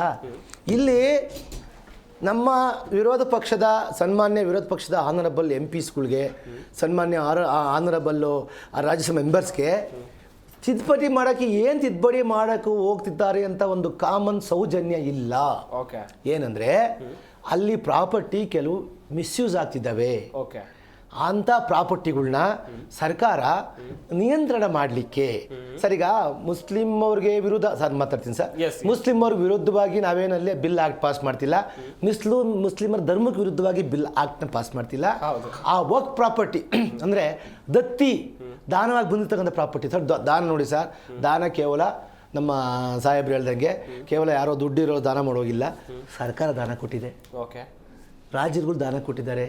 ಆ ಒಂದು ವಕ್ಫ್ ಬೋರ್ಡ್ಗೆ ವಕ್ಫ್ ಅನ್ನೋ ಒಂದು ಏನು ಸಂಸ್ಥೆ ಇದೆ, ಧಾರ್ಮಿಕ ದತ್ತಿ ಅಂತ ಕರೆಯೋಣ ಅದನ್ನು ಸರ್. ಹಿಂದೂ ಧಾರ್ಮಿಕ ದತ್ತಿ ಅಂತ ಹೆಂಗೆ ಕರಿತೀರೋ ನೀವು, ಅದನ್ನ ಮುಸ್ಲಿಂ ಧಾರ್ಮಿಕ ದತ್ತಿ ಅಂತ ಕರೀರಿ, ತಪ್ಪಾಗೋದಿಲ್ಲ. ಇದು ಅನ್ಕಾನ್ಸ್ಟಿಟ್ಯೂಷನ್ ಅಲ್ಲ. ಅಂಥ ಪ್ರಾಪರ್ಟಿಗಳು ನಮ್ಮ ಭಾರತ ದೇಶದಲ್ಲಿ ಲಕ್ಷಾಂತರ ಪ್ರಾಪರ್ಟಿ, ಕೋಟ್ಯಾಂತರ ಪ್ರಾಪರ್ಟಿಗಳಿದ್ದಾವೆ. ಅದರಲ್ಲಿ ಕೆಲವೆಲ್ಲ ಸರಿಯಾಗಿ ನಿಯಂತ್ರಣಕ್ಕೆ ಬಂದಿಲ್ಲ. ಅಂದರೆ ಏನಂದರೆ ಅವರು ಮುಸ್ಲಿಂ ವಿರೋಧಿ ಕಾನೂನಲ್ಲ ಬರ್ತಿರೋದು, ಈಗ ತಿದ್ದುಪಡಿ ಕಾನೂನು. ಮುಸ್ಲಿಮರ ಪ್ರಾಪರ್ಟಿಗಳನ್ನ, ಮುಸ್ಲಿಮರ ದಾನ ದತ್ತಿ ಪ್ರಾಪರ್ಟಿಗಳನ್ನ ಸರಿಯಾಗಿ ಬೋರ್ಡ್ಗಳಲ್ಲಿ ಕೆಲವು ಸಲ ಮುತಾವಲಿ ಅಂತ ನೇಮಕ ಮಾಡಿರ್ತಾರೆ, ಕೆಲವು ಬೋರ್ಡ್ ಚೇರ್ಮನ್ ಅಂತ ಮಾಡಿರ್ತಾರೆ. ಅವರು ಕೆಲವು ಸಲ ಅದನ್ನು ಮಿಸ್ಯೂಸ್ ಮಾಡ್ಕೊಂಡಿರೋದು ಉಂಟು. ನೋಡಿ ಸರ್, ಇಲ್ಲಿ ಒಂದು ಸಾರಿ ಇಲ್ಲಿ ಒಬ್ಬ ಎಲ್ಲರೂ ಭ್ರಷ್ಟಾಚಾರಿಗಳಲ್ಲ, ಎಲ್ಲರೂ ಸಾಚಾರಿಗಳಲ್ಲ. ಹಂಗೆ ಎಲ್ಲ ಧರ್ಮದಲ್ಲೂ ಕೆಲವು ಸರಿ ಧಾರ್ಮಿಕ ಒಂದು ಧರ್ಮದಿಂದ ಮಿಸ್ಯೂಸ್ ಆಗಿರೋದು ಇದೆ. ಅದನ್ನ 95ನೇ ಕಾನೂನು 95ರಲ್ಲಿ ಬಂದಿತ್ತು, 2013 ತಿದ್ದುಪಡಿ ಆಯಿತು. ಅವಾಗ ಏನಿರಲಿಲ್ಲ. ನೋಡಿ ಸರ್, ಈ ದೇಶದಲ್ಲಿ ಯಾವುದೋ ಒಂದು ಬೇರೆ ಪಕ್ಷ ಏನೇ ಕಾನೂನು ತಂದ್ರು ಅದು ಸಂವಿಧಾನಿಕ, ಅದೇ ಬೇರೆ. ಸರ್, ಈಗ ನಂಬರ್ ಗೇಮು. ಈಗ ಪಾರ್ಲಿಮೆಂಟಲ್ಲಿ ಎಲೆಕ್ಷನ್ ಗೆದ್ದು ಅಧಿಕಾರಕ್ಕೆ ಬಂದು ಅದು ಕೆಲವರು ಮ್ಯಾನಿಫೆಸ್ಟೋನ ಜನ ಕಲ್ಯಾಣಕ್ಕೋಸ್ಕರ ಕಾನೂನು ತರ್ತಾರೆ. ಆ ಚರ್ಚೆ ಮಾಡ್ಲಿಕ್ಕೆ ಅವಕಾಶ ಇದೆ. ಒಂದ್ ವೇಳೆ ಕಾನೂನು ಸರಿ ಇಲ್ಲ ಅಂದ್ರೆ ಸುಪ್ರೀಂ ಕೋರ್ಟ್ಗೆ ಹೋಗಿ ತಾವು ಚಾಲೆಂಜ್ ಮಾಡ್ಬೋದು. ವೆಲ್ ನಮ್ಮ ಈ ಕಾರ್ಯಕ್ರಮದಲ್ಲಿ ರಾಜಕೀಯ ವಿಶ್ಲೇಷಕರಾಗಿರುವಂತಹ ಅರವಿಂದ್ ಅವರು ಕೂಡ ಜಾಯ್ನ್ ಆಗಿದ್ದಾರೆ. ಸರ್ ನಮಸ್ಕಾರ, ಕಾರ್ಯಕ್ರಮಕ್ಕೆ ಸ್ವಾಗತ. ನಮಸ್ಕಾರ ಸರ್. ಸಾಕಷ್ಟು ವಿಚಾರಗಳ ಕುರಿತು ಚರ್ಚೆ ಆಗ್ತಾ ಇತ್ತು. ಇವತ್ತು ಲೋಕಸಭೆಯಲ್ಲಿ ಮಂಡನೆಯಾದಂತಹ ವಕ್ಫ್ ತಿದ್ದುಪಡಿ ಮಸೂದೆ ವಿಚಾರವಾಗಿ ಹೇಳ್ತಾ ಹೋಗೋದಾದ್ರೆ ಸರ್, ನಿಮ್ಮ ಅಭಿಪ್ರಾಯ? ಸಭೆ ಸಾಮಾನ್ಯ ಪರ ವಿರೋಧ ಚರ್ಚೆಗಳು ವ್ಯಕ್ತವಾಗೋದು, ವಿರೋಧಿಸಬೇಕಾ, ಒಪ್ಕೊಳ್ಬೇಕಾ, ಹೇಗೆ ಸರ್? ಬ್ರಾಡ್ಲಿ ಅವ್ರು ಏನು ತರ್ತಾ ಇದ್ದಾರೆ ಅದರಲ್ಲಿ ಒಂದು ರಿಕ್ವೈರ್ಮೆಂಟ್ ಇತ್ತು. ಇವನ್ ಅಪೋಸಿಷನ್ ಲೀಡರ್ ಮಾತಾಡಿರೋದು, ಅಸ್ಸಾಮಿಂದ ಒಬ್ಬರು MP ಮಾತಾಡಿರೋದು ನಾನು ಕೇಳಿಸ್ಕೊಂಡೆ. ಅವರು ಕೂಡ ಹೌದು ಅಮೆಂಡ್ಮೆಂಟ್ ಬೇಕಾಗಿದೆ ಅನ್ನೋದ್ರ ಬಗ್ಗೆ ಎರಡನೇ ಮಾತಿಲ್ಲ ಅಂತ ಅವರು ಹೇಳಿದ್ರು. He was part of the JPC also. Not only is MP, he was part of the joint parliamentary committee. ಆದರೆ ಅವ್ರದ್ದು ಒಂದಷ್ಟು ಆಕ್ಷೇಪಗಳಿದ್ವು. ಆ ಒಂದು ಮೈನರ್ ಆಕ್ಷೇಪಗಳು ಅವ್ರು ಏನು ಹೇಳ್ತಾ ಇದ್ರು ಅದರಲ್ಲಿ ನನಗೂ ಕೂಡ ಒಪ್ಪಿಗೆ ಇತ್ತು. ಬಟ್ ಬ್ರಾಡ್ಲಿ ನಮಗೆ ಅಮೆಂಡ್ಮೆಂಟ್ ಬೇಕಿತ್ತು, ಅದರ ಬಗ್ಗೆ ಎರಡನೇ ಮಾತಿಲ್ಲ. ನನ್ನ ಪ್ರಾವಿಷನ್ ಏನಿದೆ ಅಂತಂದರೆ, ಮುಸ್ಲಿಂ ಬಂಧುಗಳಾಗಲಿ ಇಲ್ಲ ಅದರ ವಕ್ಫ್ ಪರವಾಗಿ ಮೊದಲಿನ ವಕ್ಫ್ ಪರವಾಗಿ ಮಾತಾಡೋರಾಗಲಿ ಇದರಲ್ಲಿ ಏನು ಎಕ್ಸ್ಟ್ರಾ ಕಾನ್ಸ್ಟಿಟ್ಯೂಷನಲ್ ಪವರ್ ಏನು ಕೊಟ್ಟಿದ್ದಾರೆ, ನಮ್ಮ ಜುಡಿಷಿಯಲ್ ನ್ಯಾಚುರಲ್ ಜಸ್ಟಿಸನ್ನು ಮೀರಿ ಏನು ಕೊಟ್ಟಿದ್ದಾರೆ ಅದನ್ನು ಹೊಡೆದಾಕಬೇಕು ಅನ್ನೋದ್ರ ಬಗ್ಗೆ ನನಗನ್ಸೋ ಮಟ್ಟಿಗೆ ಮುಸ್ಲಿಮ್ಸ್ ಕೂಡ ಒಪ್ತಾ ಇದ್ದಾರೆ. ಅದರಲ್ಲಿ ಎರಡನೇ ಮಾತಿಲ್ಲ. ಆದರೆ ಅವರ ಲೀಡರ್ಸ್ ಅದನ್ನು ಒಪ್ಕೊಂಡು ಮಿಕ್ಕಿದ್ದು ಫೈನ್ ಪ್ರಿಂಟ್ಸ್ ಇದೆಯಲ್ಲ ಅದ್ರ ಬಗ್ಗೆ ಗಮನ ಕೊಟ್ಟು ಅದರಲ್ಲಿ ಬೇಕಾದಷ್ಟು ಅವರು ಬಾರ್ಗೇನ್ ಮಾಡಿಕೊಂಡು ಕಂಪನ್ಸೇಟಿವ್ ಥಿಂಗ್ಸ್ ಕೇಳ್ಬೋದು. ಅದನ್ನು ಗಮನ ಬಿಟ್ಟು ಇವತ್ತಿಗೆ ಇವರು ಇಲ್ಲ ನೀವು ಅಮೆಂಡ್ಮೆಂಟ್ ಪ್ರಾವಿಷನ್ನೇ ಇಲ್ಲ, ಅದೇಂಗೆ ಅಮೆಂಡ್ಮೆಂಟ್ ಪ್ರಾವಿಷನ್ ಇಲ್ಲ, 1953 ಆಗಿದೆ, 95 ಆಗಿದೆ, 80 ಒಂದು ಬಾರಿ ಅದ್ರ ಬಗ್ಗೆ ಚರ್ಚೆ ಆಗಿದೆ. ಸೊ ಇವರು ಅನ್ನೆಸೆಸರಿ ಥಿಂಗ್ಸ್ ಮೇಲೆ ಕಾನ್ಸಂಟ್ರೇಟ್ ಮಾಡಿ ಕಾಂಗ್ರೆಸ್ ಅವರು ಎಲ್ಲೋ ಒಂದು ಕಡೆ ತಮ್ಮಷ್ಟಕ್ಕೆ ತಾವೇ ದಾರಿ ತಪ್ಪಿಸ್ಕೋತಾ ಇದ್ದಾರೆ ಅನ್ನಿಸ್ತಾ ಇದೆ. ಅದು ನನಗೆ ಬೇಜಾರಾಗ್ತಾ ಇದೆ. ಅವರು ಬೇರೆ ಏನು ಸ್ಟ್ಯಾಂಡ್ಸ್ ಹೇಳ್ತಾ ಇದ್ದಾರೆ ಅದರಲ್ಲಿ ನನಗೊಂದಿಷ್ಟು ಒಪ್ಪಿಗೆ ಕೊಡುವಂತ ವಿಚಾರಗಳು ಇದೆ. ಆದರೆ ದೇರ್ ಸಮ್ವೇರ್ ಅವರು ಎಕ್ಸ್ಟ್ರಾ ಕಾನ್ಸ್ಟಿಟ್ಯೂಷನಲ್ ಪವರ್ ಅನ್ನ ಕಿತ್ತಾಕೋದ್ರ ಬಗ್ಗೆನೇ ಹಿಡ್ಕೊಳ್ಳೋದು ಒಂದು. ಎರಡನೇದು ಅಮೆಂಡ್ಮೆಂಟೇ ತರಕ್ಕಾಗಲ್ಲ ಅನ್ನೋ ಬಗ್ಗೆ ಜಾಸ್ತಿ ಚರ್ಚೆ ಆಗ್ತಾ ಇದೆ, which is actually not the best way of the debate ಅಂತ ಪ್ರಸ್ತುತವಾಗಿ. Firstly I want to tell this, there are lot of other things that I have to tell. Definitely ಇವ್ರ ಪಾಪ ಕೈ ಮಾಡಿದ್ರು, senior person, let him speak out. We will continue discussion in a very fruitful way. Shafiulla sir, ಈಗ ನಿಮ್ಮನ್ನ ದಾರಿ ತಪ್ಪಿಸುವಂತ ಕೆಲಸವನ್ನ ವಿರೋಧ ಪಕ್ಷಗಳು ಮಾಡ್ತಾ ಇವೆ ಎನ್ನುವಂತ ವಿಚಾರವು ದೊಡ್ಡ ಮಟ್ಟದಲ್ಲಿ ಚರ್ಚೆ ಆಗ್ತಾ ಇದೆ. ಕಿರಣ್ ರಿಜಿಜು ಅವರು ಕೂಡ ಇದೇ ವಿಚಾರವನ್ನ ಹೇಳಿದ್ರು. ಈ ಹಿಂದೆ ಸ್ವಲ್ಪ ಹಿಂದಕ್ಕೆ ಹೋಗೋಣ ಸರ್, ಕರ್ನಾಟಕ ರಾಜ್ಯದಲ್ಲಿ ವಕ್ಫ್ ವಿಚಾರವಾಗಿ ಎಷ್ಟೆಲ್ಲ ದೊಡ್ಡ ಹೈಡ್ರಾಮಾಗಳು ನಡೆದು ಹೋಗಿತ್ತು ಅಂತೇಳಿ. ತಲೆತಲಾಂತರದಿಂದ ಅದೆಷ್ಟು ರೈತರು ಕಲಬುರಗಿ, ವಿಜಯಪುರ, ಕಲ್ಯಾಣ ಕರ್ನಾಟಕ, ಉತ್ತರ ಕರ್ನಾಟಕ ಹೀಗೆ ಬೇರೆ ಬೇರೆ ಕಡೆಗಳಲ್ಲಿ ಸರ್ ರೈತರು ತಲೆತಲಾಂತರಗಳಿಂದ ಉಳುಮೆ ಮಾಡಿಕೊಂಡು ಬಂದಂತ ಭೂಮಿಯನ್ನ ವಕ್ಫ್ ಅಂತ ಹೇಳ್ತಾರೆ. ದೊಡ್ಡ ಮಟ್ಟದಲ್ಲಿ ಶಾಕಿಂಗ್ ನ್ಯೂಸ್ ಕೂಡ ಎದುರಾಗುತ್ತೆ ರೈತರಿಗೆ. ಇದೆಲ್ಲವೂ ಕೂಡ ಸರಿ ಅನ್ಸುತ್ತಾ ಸರ್ ನಿಮ್ಗೆ? ನೀವು ಮೊದಲನೇದಾಗಿ ಭಾಳ ಚೆನ್ನಾಗಿ ಹೇಳಿದ್ರಿ, ನಮಗೆಲ್ಲ ದಾರಿ ತಪ್ಪಿಸ್ತಾ ಇದ್ದಾರೆ ಅಂತ. ಹಾಗಾದರೆ ಭಾರತದ 25 ಕೋಟಿ ಮುಸಲ್ಮಾನರು ಬುದ್ಧಿನೇ ಇಲ್ಲ ಅಂತ ಹೇಳ್ದಂಗಾಯ್ತು. ಬೇರೆಯವ್ರು ದಾರಿ ತಪ್ಪಿಸಿದ್ರೆ ಅವ್ರು ಯಾವ ಕಡೆ ಹೋಗಿರುತ್ತೆ ತೋರಿಸ್ತಾರೋ ಆ ಕಡೆ ನಾವು ಹೋಗ್ಬಿಡ್ತೀವಿ ಅಂತ ನೀವು ತಿಳ್ಕೊಂಡಿದ್ದೀರಾ. ಎಷ್ಟು ಬುದ್ಧಿವಂತರು ನೋಡಿ. ಅಲ್ಲ, ಈಗ ದಾರಿ ತಪ್ಪಿಸೋ ಉದ್ದೇಶ ಇದೆ ಅಂತ ಹೇಳಿ ಲೋಕಸಭೆಯಲ್ಲಿ ಚರ್ಚೆ ಆಗ್ತಾ ಇದೆ ಸರ್. ಇದು ನನ್ನ ಅಭಿಪ್ರಾಯ ಅಲ್ಲ ಸರ್. ನೀವಂದ್ರೆ ನಾನು ಯಾವ ಕಡೆ ಬೊಟ್ಟು ಮಾಡ್ತಾ ಇದ್ದೀನಿ ಅಂದರೆ, ಯಾರ್ಯಾರು ದಾರಿ ತಪ್ಪಿಸ್ತಾ ಇದ್ದಾರೆ ಮುಸಲ್ಮಾನರಿಗೆ ಅಂತ ಇದ್ದಾರೋ ಅರ್ಥ ಏನು? ಮುಸಲ್ಮಾನಿಗೆ ಬುದ್ಧಿ ಇಲ್ಲ, ಹಾಲು ಕುಡಿಯೋ ಮಗು ಯಾವ ಕಡೆ ಹೇಳಿದ್ರೆ ಆ ಕಡೆ ಹೋಗ್ಬಿಡ್ತಾರೆ. ಅಂದರೆ ನಾವೆಲ್ಲ ಜೀವನ ಮಾಡ್ತಾ ಇರೋದು, ಬದುಕೊಂಡು ಬಂದಿರೋದು, ನಮ್ಮ ಹಿರಿಯರೆಲ್ಲ ಬದುಕಿದ್ದು ಎಲ್ಲ ಬುದ್ಧಿನೇ ಇಲ್ದಿರ ಬೇರೆಯವ್ರ ದಾರಿ ತೋರ್ಸಂದು ಬದುಕಿದ್ದು. ಏನಿದೆ ಅರ್ಥ ಏನು? ಈ ರೀತಿ ಇದೆಯಾ? ಆಮೇಲೆ ಪ್ಯೂರ್ಲಿ ಇದಿದೆಯಲ್ಲ ನಮ್ಮ ವಕ್ಫು, ಪ್ಯೂರ್ಲಿ ಇಸ್ಲಾಮಿಕ್ ಐಟಮ್ ಅದು. ಅದು ನಾವು ಸತ್ತೋದ್ರೂ ಅದು ನಡೀತಾ ಇರಲಿ ಅಂತ ನಮ್ಮ ಧಾರ್ಮಿಕ ಅಲ್ಲ ಹೇಳಿದ್ದೀನಿ. ಅಂಥದ್ದನ್ನ ವಿಶ್ಲೇಷಣೆ ಮಾಡೋದಕ್ಕೆ ಹೆಂಗೆ ನಡ್ಸ್ಕೊಂಡು ಹೋಗಬೇಕು ಅನ್ನೋದನ್ನು, ಅದನ್ನು ಏನೇನು ಆಗ್ತಾ ಇದೆ ಅಂತ ಹೇಳೋದಕ್ಕೆ ನಾನು ಇಸ್ಲಾಮಿಕ್ ಜನ ಬೇಕಾ? ಅದಕ್ಕೆ ಇಸ್ಲಾಂನಲ್ಲಿ ಇರೋರಿಗೆ ಗೊತ್ತಾಗಲ್ಲ. 25 ಕೋಟಿ ಮುಸಲ್ಮಾನರು ಯಾರು ಸೊತ್ತಿದೆಯೋ ಅವ್ರಿಗೆ ಗೊತ್ತಾಗಲ್ಲ, ಯಾರಿಗೆ ಗೋಸ್ಕರ ಇದೆಯೋ ಅದು ಅವ್ರಿಗೂ ಗೊತ್ತಾಗಲ್ಲ. ಈಗ ಕಿರಣ್ ರಿಜಿಜು ಅವರು ಪಾರ್ಲಿಮೆಂಟಲ್ಲಿ ಹೇಳ್ತಾ ಇದ್ರು ಏನು ಅಂದರೆ, ಇದರಿಂದ ನಾವು ಬಡವ್ರಿಗೂ ಭಾಳ ಕಡು ಬಡವ್ರಿಗೆ ಹೆಲ್ಪ್ ಮಾಡೋದಕ್ಕೆ ಮಾಡ್ತಾ ಇರೋದು ಅಂತ. ಅವ್ರಿಗೆ because is not a Muslim, he doesn't know what Islam says. Islam ಏನು ಹೇಳುತ್ತೆ, ಯಾವ ವಾಕಿಫ್ ಅಂದರೆ ಎಂಡೋವ್ಮೆಂಟ್ ಮಾಡೋ ಮನುಷ್ಯ, ಚಾರಿಟಿ ಕೊಡೋ ಮನುಷ್ಯ, ಆತ ಏನು ಬರೆದು ಹೋಗಿದ್ದಾನೋ ಅದು ಮಾತ್ರ ಮಾಡಬೇಕು, ಅದನ್ನು ಬದಲಾಯಿಸಿ ಮಾಡೋಂಗಿಲ್ಲ. ವಕ್ಫ್ ಬೋರ್ಡು ಮಾಡೋಂಗಿಲ್ಲ, ಮುತ್ವಲ್ಲಿನೂ ಮಾಡೋಂಗಿಲ್ಲ, ಯಾರು ಮಾಡೋಂಗಿಲ್ಲ. ಅವ್ರೇನಾದರೂ ಮಸೀದಿಗೆ ಅಂತ ಬರೆದು ಬಿಟ್ಟಿದ್ರೆ ಅದು ಮಸೀದಿನೇ ನಡೆಸಬೇಕು, ಅದನ್ನು ಹಾಸ್ಟೆಲ್ ಮಾಡೋಂಗಿಲ್ಲ. ಯಾಕಂದರೆ ಸಾಯೋಕ್ಕೆ ಮುಂಚೆ ಅವ್ರು ಏನು ಬರೆದಿದ್ದಾರೋ ಕೊಡೋ ಮನುಷ್ಯ, owner is him, he is making owner as A community and ಅಲ್ಲ ವಿಲ್ ಮಾಡೋದಂಗೆ. ವಿಲ್ಗಿಂತ ಜಾಸ್ತಿ ಅದು ವಿಲ್ ಬೇರೆ ಮನೆಯವ್ರಿಗೆ, ಇದು ಅಲ್ಲಾಹನ ಹೆಸರಲ್ಲಿ ಮಾಡುವಂಥದ್ದು. ಇದನ್ನು ನಡ್ಸ್ಕೊಂಡು ಹೋಗೋರು ಏನು ಕುತ್ಕೊಂಡು ಏನು ಡಿಸಿಷನ್ ತೊಗೊಂಡ್ರು ಅದರಲ್ಲಿ ಏನಿದೆ ಅದು, ಅದರಲ್ಲಿ ಯಾರ್ಯಾರಿಗೆ ಈ ಅಮಾಯಕರಿಗೆ ಕೊಡಬೇಕು ಅಂತ ಏನು ಬರೆದಿದ್ದಾರೋ ಅಲ್ಲಿ ಮಾತ್ರ ಕೊಡಬೇಕು, ಎಲ್ಲಿ ಇವ್ರಿಗೆ ವಿಧವೆಗಳಿಗೆ ಅಂತ ಇದೆಯೋ ಹೇಳಿ ಒಂದು just please in spirit of healthy discussion. ಇಲ್ಲಿ ಸರು ಹೇಳಿದ್ರು ಅದು ರಿಲಿಜಿಯಸ್ ಅನ್ನೋದು ಅಂತಂದ್ರು. ಇವರು ಅಷ್ಟೇ ನಮ್ಮದು ಮುಸ್ಲಿಮ್ದದು ಧಾರ್ಮಿಕ ಅಂತ ಹೇಳಿದ್ರು.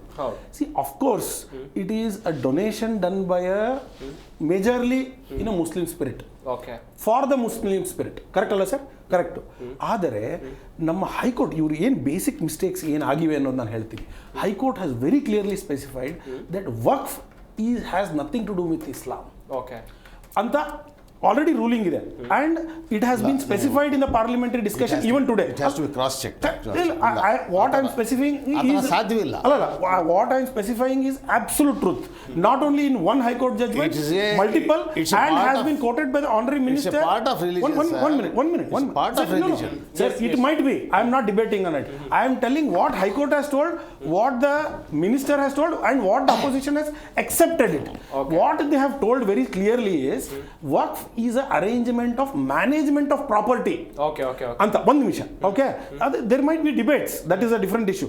What has been settled ಅಂದ್ರೆ ಇದನ್ನ ಮೊದಲೇ ಪ್ರಶ್ನೆ ಮಾಡಬೇಕಿತ್ತು ನಮ್ಮ ಬಾಂಧವರು ಅಂತ ನಾನು ಹೇಳಿಕೊಡ್ತಾ ಇದ್ದೀನಿ. ಹಾಗಾಗಿ ಒಂದು ಪಾಯಿಂಟ್ ಹೇಳ್ಬಿಡ್ತೀನಿ ಸರ್, ಅವಾಗ ನೀವು ಹೇಳ್ತಿರೋದಕ್ಕೆ ಮೀನಿಂಗ್ ಬರುತ್ತೆ. ಇಲ್ಲದ್ರೆ ನೀವು ರಿಲಿಜಿಯಸ್ ಅಂತ ಹೇಳ್ಬಿಟ್ಟು ಮಿಕ್ಕಿದ ವಾದ ಮಾಡಿ ಹೇಳ್ಬಿಡ್ತಾ ಇರೋದಲ್ಲ ಇರ್ಬೋದು. ಅಯ್ಯೋ ಅಲ್ಲಿ ಇರೋದು ಇದ್ದಂಗೆ ಹೇಳ್ತಾ ಇದ್ದೀನಿ, ಹೇಳ್ಬಿಡುವಂಥದ್ದು ಏನಿದೆ ಅಲ್ಲ ಸರ್, ನಾನು I am not disputing on that. ಅದರ ಕಂಟೆನ್ಷನ್ ಇಟ್ಕೊಂಡು ನೀವೇನು ಹೇಳ್ತಾ ಇರ್ತೀರಾ, ಇಟ್ ಡಸಂಟ್ ಕ್ಯಾರಿ. ಏನು ಮಾಡಬೇಕಂದ್ರೆ ಹೈಕೋರ್ಟ್ ತಾವು ಬುದ್ಧಿವಂತರು ಏನು ಮಾಡಬೇಕಂದ್ರೆ you must study, go and study ಅಷ್ಟೇ. Cross check. Okay, you can continue the point if you want. You please continue. Sir ನಾನು ಏನು ಹೇಳ್ತಾ ಇದ್ದೀನಿ ಶಫೀಲ್ ಸರ್, ದಯವಿಟ್ಟು ಕೆಲವೊಂದು ವಿಚಾರಗಳನ್ನ ಅಂತ ಹೇಳಿದ್ರೆ, ಈಗ ನೀವೇನೋ ಒಂದು ಅಂಶಗಳನ್ನ ಹೇಳ್ತೀರಿ, ನಾವು ಒಪ್ತೀವಿ, ಚರ್ಚೆ ಮಾಡೋಣ ಸರ್ ಮುಂದಿನ ಹಂತದಲ್ಲಿ. ಪರ ವಿರೋಧಗಳು ಸರ್ವೇ ಸಾಮಾನ್ಯವಾಗಿ ಚರ್ಚೆ ಜೊತೆಯಲ್ಲೇ ಮತ್ತೊಂದು ಏನು ಅರ್ಥ ನಿಮ್ಮ ಅಭಿಪ್ರಾಯವನ್ನು ಇನ್ನೊಂದು ಏನು ಅರ್ಥ ಆಗ್ಬೇಕಂದ್ರೆ, ಅರ್ಥವಾಗುವಂಥ ವಿಷಯ ಏನಂದ್ರೆ, ಒಂದು ಮುಸಲ್ಮಾನರಿಗೂ ಗೊತ್ತಿಲ್ಲ ಅಂತ ಬೇರೆಯವರು ಬುದ್ಧಿ ಕಲಿಸಿ ಇಸ್ಲಾಂ ಬಗ್ಗೆ ನಮಗೆ ಕಲಿಸುವಂಥ ಏನು ಬಂದಿಲ್ಲ, ಅಂಥದ್ದು ಒದಗಿ ಬಂದಿಲ್ಲ. ಯಾಕಂದರೆ ಇಸ್ಲಾಂ ತಿಳ್ಕೊಂಡಿರೋನು ಇಸ್ಲಾಂ ಹೇಳ್ಬೋದು, ಇಸ್ಲಾಂ ಮೇಲೆ ನಡ್ಕೊಳ್ತಾ ಇರೋದು ಇಲ್ದಿರೋನು, ಆಮೇಲೆ ಇಸ್ಲಾಂ ಮೇಲೆ ಗೊತ್ತಿಲ್ದಿರೋ. ಇವಾಗ ನಾನು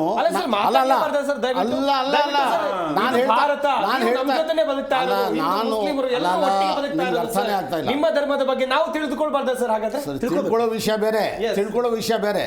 ನಾನು ಒಬ್ಬ ಮುಸಲ್ಮಾನ ಆಗಿ ಜೈನ್ ಧರ್ಮದಲ್ಲೋ ಬುದ್ಧಿಸ್ಟಲ್ಲೋ ಇನ್ನೊಂದರಲ್ಲೋ ಪೂಜೆ ಮಾಡ್ತಾ ಇರೋದು ಹೆಂಗೆ, ಆ ಪ್ರಾಪರ್ಟಿ ಹಿಂಗೆ if there ಇದು is a ಹೆಂಗೆ flaw ಅಂತ in ಬುದ್ಧಿ ಹೇಳಕ್ ಹೋದ್ರೆ, management, you have a ಅಲ್ಲ right ಒಂದು to ನಿಮಿಷ comment. ಹೇಳ್ಬಿಡ್ತೇನೆ Yes, continue. ನಾನು ಬುದ್ಧಿ ಹೇಳಕ್ ಹೋದ್ರೆ ನಾನು ಎಷ್ಟು ಬುದ್ಧಿವಂತ ಅಂತ ತಿಳ್ಕೊಳ್ತೀರಾ ನೀವು? Okay. ಆಮೇಲೆ ನನಗೆ ನಾನು ಹೇಳ್ತಾ ಇದ್ದೀನಲ್ಲ ಅದು ಸುಪೀರಿಯರು, ನಿಮಗೆಲ್ಲ ಗೊತ್ತಿಲ್ಲ ಪಾಪ ಹಾಳು ಮಾಡ್ಕೊಳ್ತಾ ಇದ್ದೀರಾ ಅಂತ ನಾನು ಹೇಳಕ್ ಹೋದ್ರೆ ಎಷ್ಟು ಬುದ್ಧಿವಂತ ಅಂತ ನನಗೆ ಹೇಳ್ತೀರಾ ಸ್ವಾಮಿ ನೀವು? Okay. ನನಗೆ ಅದ್ರ ಮೇಲೆ ನಂಬಿಕೆ ಇಲ್ಲ, Yes. ಆ ಧರ್ಮದ ಮೇಲೆ ನಂಬಿಕೆ ಇಲ್ಲ. ಅದು ಧಾರ್ಮಿಕ ಅಂತ ಅವ್ರು ಹೇಳಿದ್ರು ನಾನು ಒಪ್ಕೊಳ್ಳಲ್ಲ.